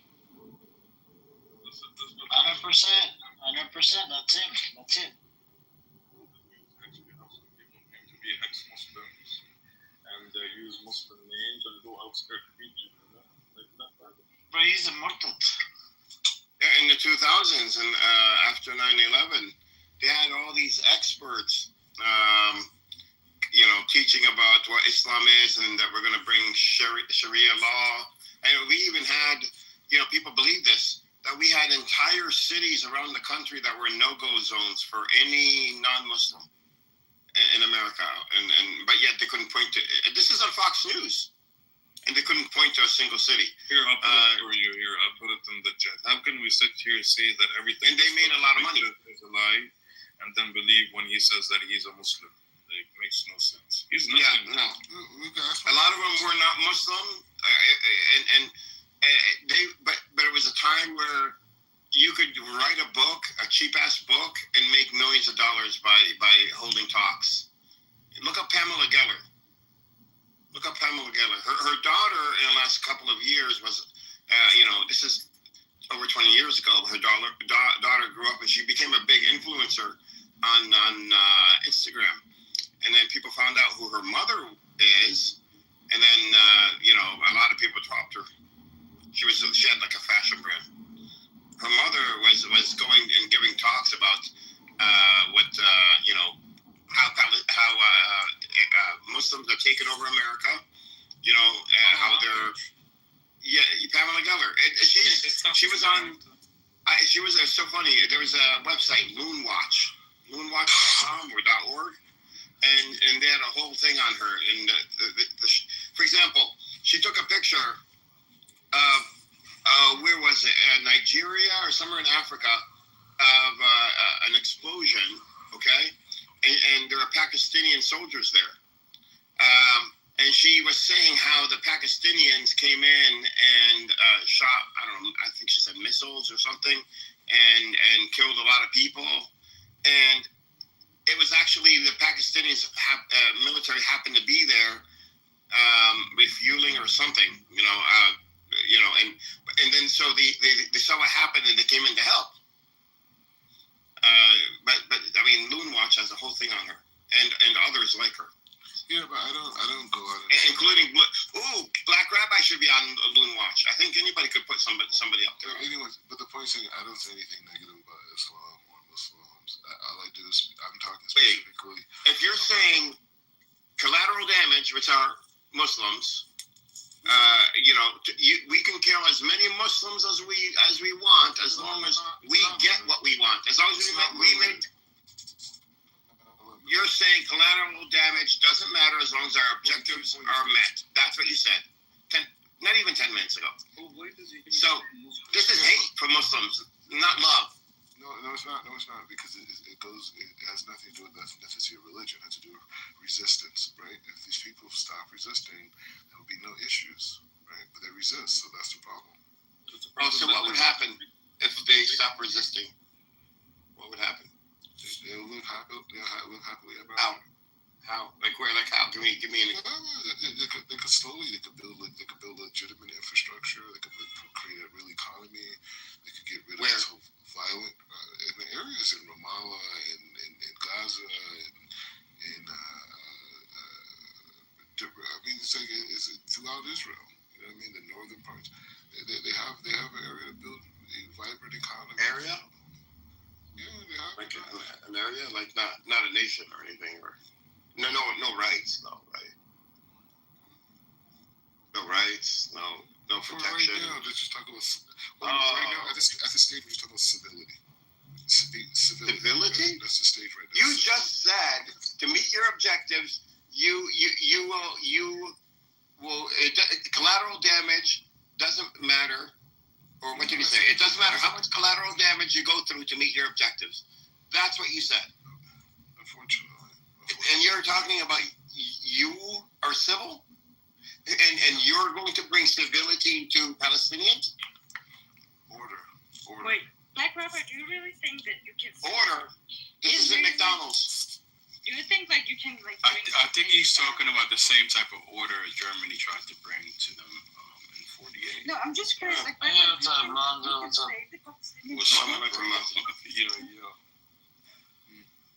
No, I'm just asking you, Black Robert, do you think Israelis can save the Palestinian people? Is that what you're saying? He's the leader. What I've been taught here is that the goal and objective is to remove the perception of them being Palestinian and to give remove their identity. Okay, let's hear it out. Because the identity of a Palestinian is built into this idea of violent aggressive resistance. Right? And so what we have to do is to modernize the region, right? So it can reach its potential spiritually and ethically and morally. Okay. Can I just say something to that? Wasn't that exactly the same white people said about Africa when they came there? And so also all the jewelry, all the diamonds and everything, all the resources, and gave them weapons so they could fight each other. Like every tribe could fight each other. So isn't that the exact same thing they said? They're talking about white man's burden. It must be the Jewish man's burden this time around. No, but it's not really. Is that how it is? Well, what you're witnessing is the will of the American people, right? The will of the American people is what you see redesigning the Middle East. Yes, Israel's there. Israel's on the front. You would have thought they had better internet connection in Israel. Green Berets, right? They got this trashy. Black Robert, how is it that you have so trashy internet? Like every time I'm talking to you, I can't hear you. Like you're always in the matrix. So just keep it going. The point is saying Israel is on the front lines, but this is the will of the American people, right? What you're witnessing in the Middle East is the will of the American people redesigning this region, this district. Okay, our military generals, our infrastructure, our American citizens, right? So we're shifting this region. Yes, Israel's here. Israel's like the Green Berets on the front line. They're going right in. They're brave. That's why President Trump I'm curious. Who's for U.S. or Israel? There's no difference. It's the same country. Oh, shit. Yeah. Interesting. There's no difference.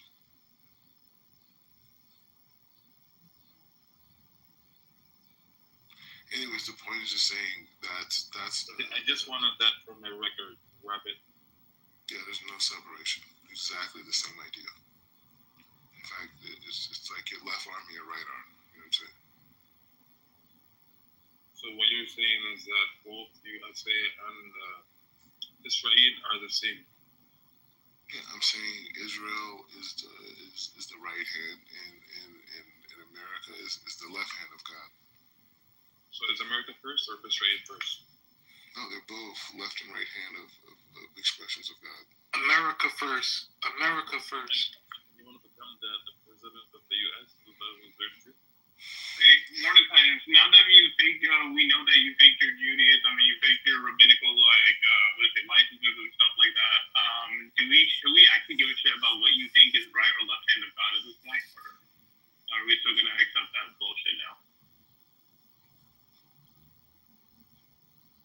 No, you should ask him when he said left and right. You should ask him which God. Which God is it like? God of Abraham, Isaac, and Jacob. Yeah.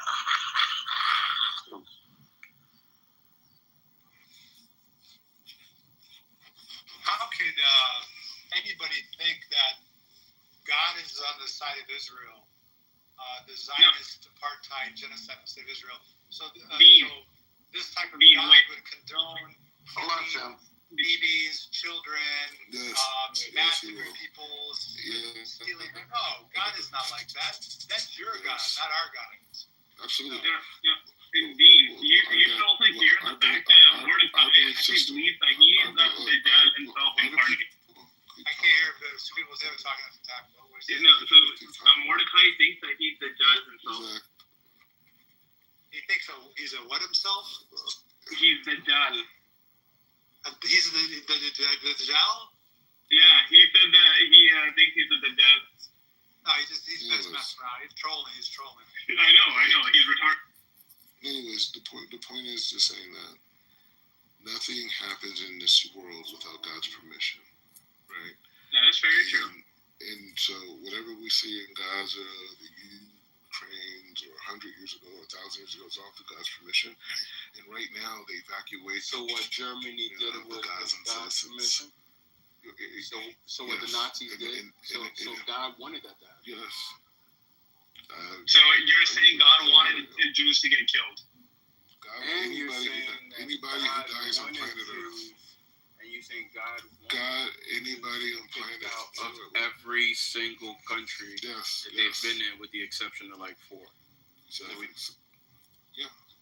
all come back to Israel. So all come back to Israel. Okay. So what do you think you guys could do better to stop getting kicked out of these countries? Stay in Israel. Build Israel. Make Israel stronger. So when you say stay in Israel, do you mean to expand that to any other parts like Gaza, Palestine, Gaza is Lebanon, Syria, Jordan? Certain parts of Lebanon, certain parts of but that's not staying in Israel. God's going to punish you again. No. Yeah, but you said God said stay in Israel, right? Yeah, Israel is part of Jordan is Jordan. Lebanon is Lebanon. Syria is Syria. So is that why you've been kicked out so many different countries? Because you keep on expanding? So long as I'm going to help you out. So everywhere that Abraham walked is the land of Israel. Wait, what?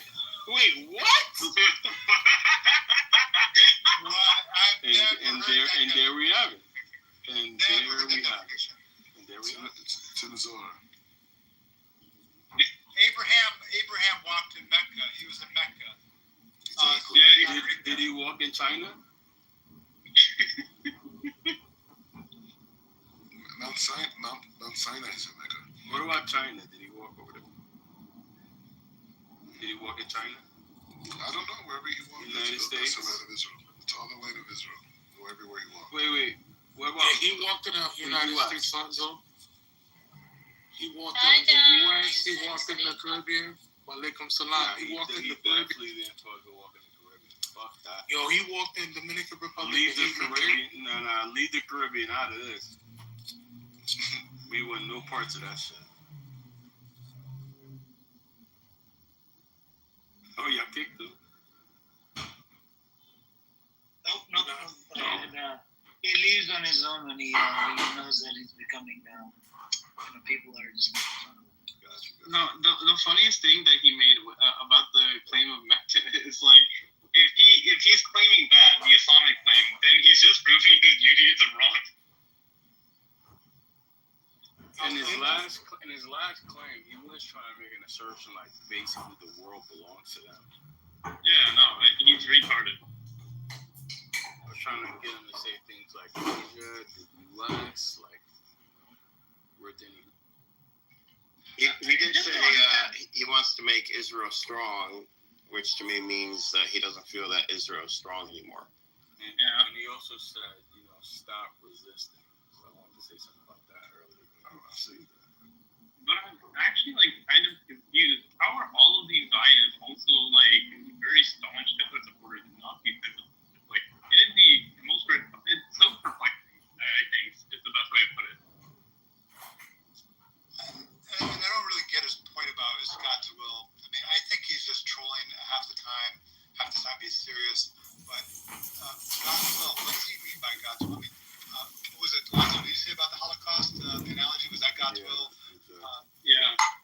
God allows things to happen. It doesn't mean it's right or wrong. We have free will. We're being here tested. But what is his point? This is God's will. I mean, I don't know. He's saying since God ordained Israel, he also ordained the Holocaust and the Nazis. He also ordained everything else that happened in history, which is one of the most retarded points you could ever make, even as a Jew. Now you get it. Now you get it. Yeah, Devin, Mountain was founded in 1940, but 3,500 years Israel was the home of the Jews. Yeah, so it's been the home of the Palestinians as well. Palestinians, many of them were Jewish, many of them became Christian, many of them became Muslims.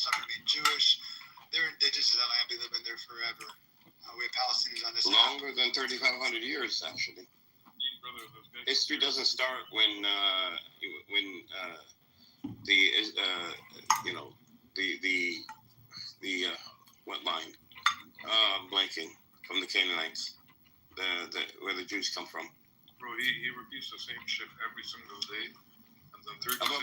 Where do Jews come from? What line? Ishmael is the Arabs and... Isaac. Yeah. No, so history doesn't start then. I mean, the Canaanites go back 10,000 years, bro, in that region. Yeah, we have a Canaanite on this app. We have many Canaanites. Edward's a Canaanite. And these Jews, they say, when they do their DNA tests, they're so European, a lot of white, all these different races mixed in. They're less, their DNA is less of that from that region than the very people they're trying to genocide. I mean, a lot of Palestinians are like 80+% Canaanite. A lot of them, they get their test back. That's their results. So the proof is in the pudding. Yo, but Mazi, that land was promised to them over 3,000 years ago. Just like Iran. Iran has been trying to make a nuclear bomb for over 2,000 years.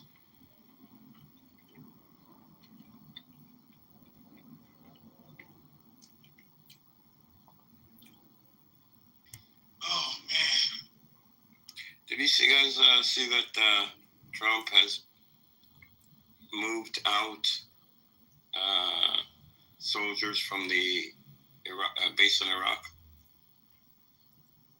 I don't know if that means anything. He actually started doing that when Iran and Israel went at it. So he didn't. There wasn't a Yeah, I know he did, but I thought he started doing it again, moving soldiers out. He brought them back in and started moving them out again. I don't know. In the last few days. I don't know why he's doing that, but actually nowadays if anything American is being targeted inside of Iraq, they're going after companies, not after military bases. Say that again? So if they're targeting anything American inside of Iraq, they're not going after military bases, they're going after American companies. Interesting, okay. Yeah, it happened Yeah, a couple of that's times. how you're supposed to do it. What's this terrorist Wednesday?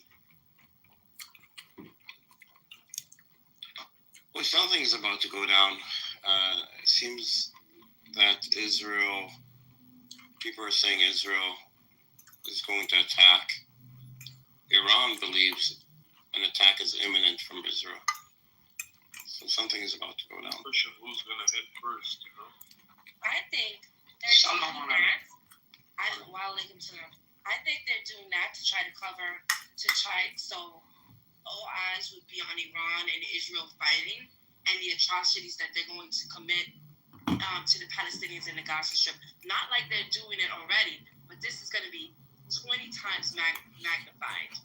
Possibly, but here's the thing. They're evil people. Evil. With this attack, Iran is going to have to retaliate in a very, very strong way, or it's like the people are going to go up against them. I think so, in my opinion.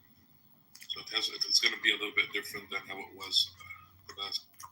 Well, the last attack there, Israel hit them with a cyber attack. So their air defense was down for 8 hours.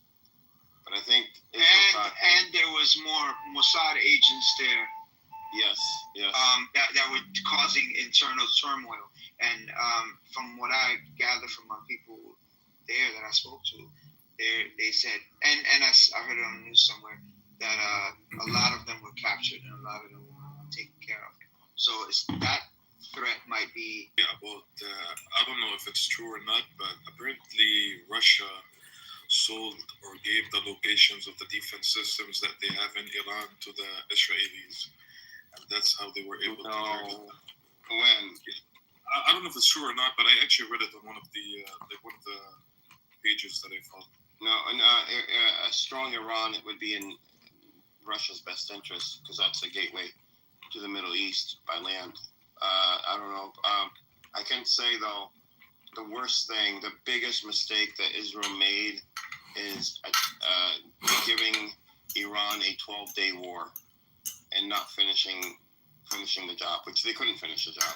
But if you couldn't finish the job, the biggest mistake they made is giving them those 12 days, because those 12 days, Iran gained the experience of testing their systems in battle with very little damage, because it was only 12 days long.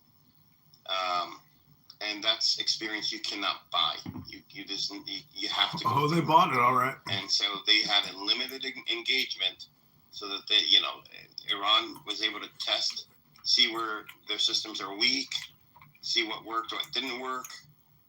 So they've revamped their whole government, restructured it so that information moves very fast. Commanders on the ground can make decisions autonomously. The weapon systems are now deployed differently. They recalibrated their radar. I mean, they made thousands of changes, thousands, and that's because of experience. That's pretty crazy. I mean, the Iran that Israel would attack next is not going to be the same Iran. I agree on that one, Edward. And on the previous person was general or someone. Yeah, that news is fake about the Russian giving a spot or location to the Israeli. There's a bunch of Russia-phobia also is in Iran.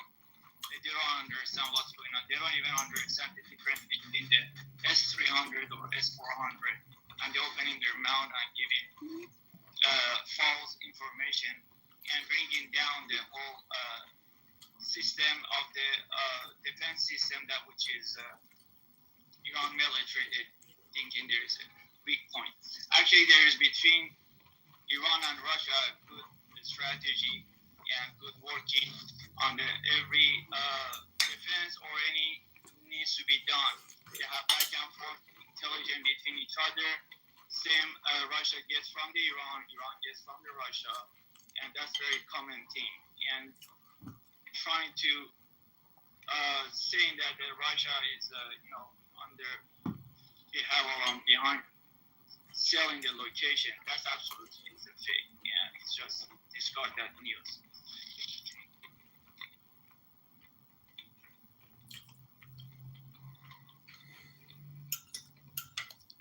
We'll see what happens. I don't want a war to break out, honestly. And we'll see what happens.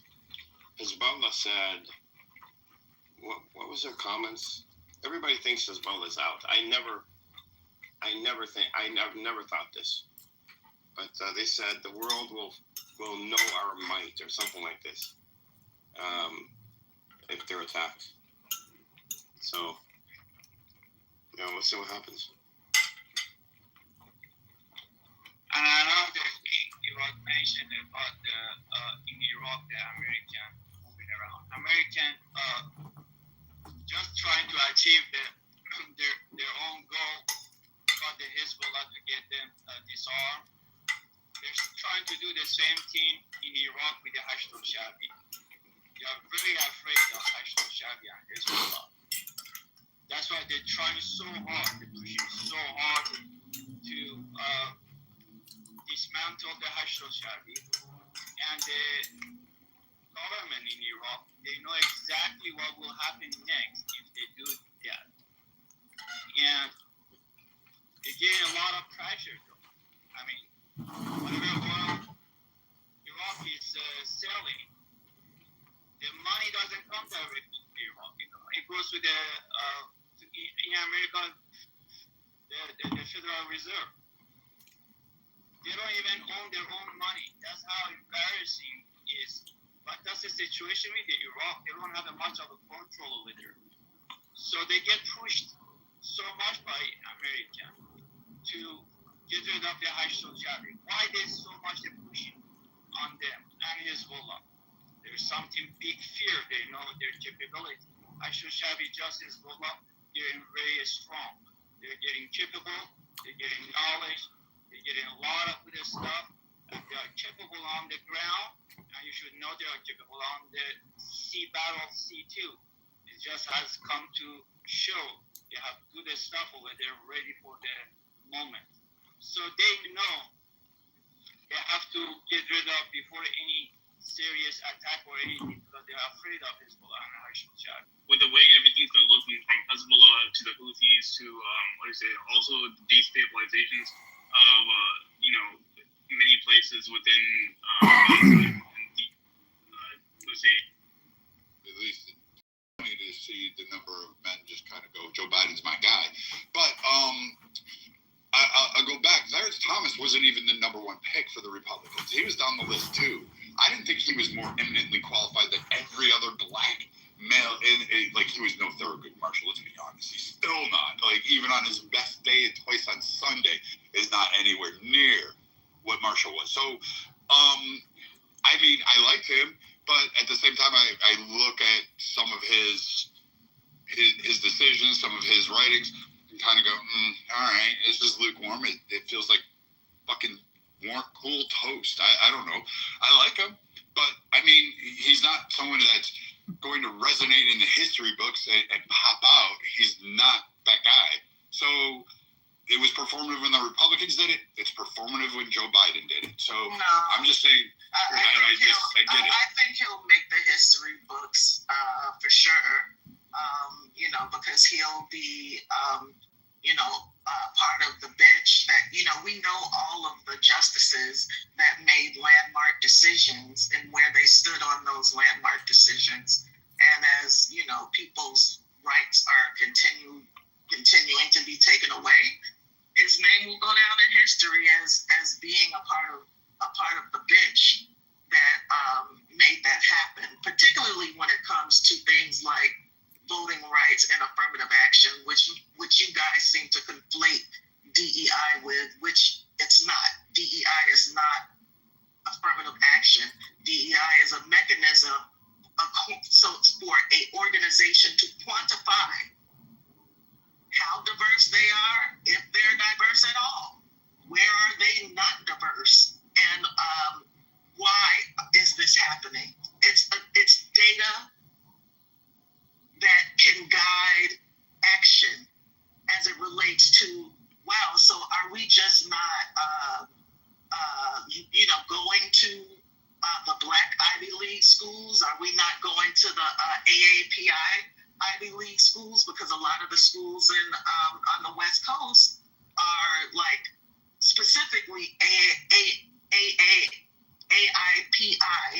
I forget the acronym. They're specifically that, right? Like, or are we not making an effort are we even making an effort, right? There's no forced action as a result, right? There's no enforcement. It's data for people who give a fuck. Now, everybody is not going to give a fuck, but for those people that give a fuck, they have a way to quantify how segregated or how exclusive racially, gender, veterans, et cetera, that they are, because they might want to intentionally look for veterans that hold the skill set that they're looking for a position, right? So can you identify what is the hire? They wouldn't just quote unquote give a random veteran a position, right? But they would go to military job fairs, perhaps, and make sure that candidates were aware of their company, because they want to make sure that they're hiring vets. Like, that is how do you determine who's hired under DEI? How do you determine who's hired under DEI? It's part of vital statistics. It's tracked. Anytime that you fill out a job application, you're asked about your veteran status, you're asked about if you have a disability, and you're asked about your race, because there's different types of diversity. Right. So I'm saying, how do you determine if they would hire you based on those?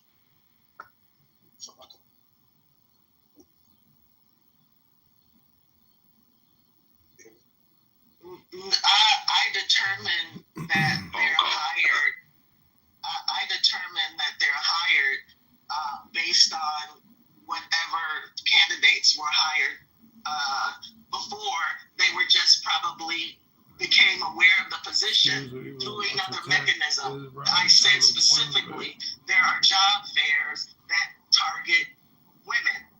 There are job fairs that target veterans. There are job fairs that target natives and AAIPI. Like all groups have job fairs, because usually the country is still so segregated, right? People have to like work together and network so that their people can find gainful employment.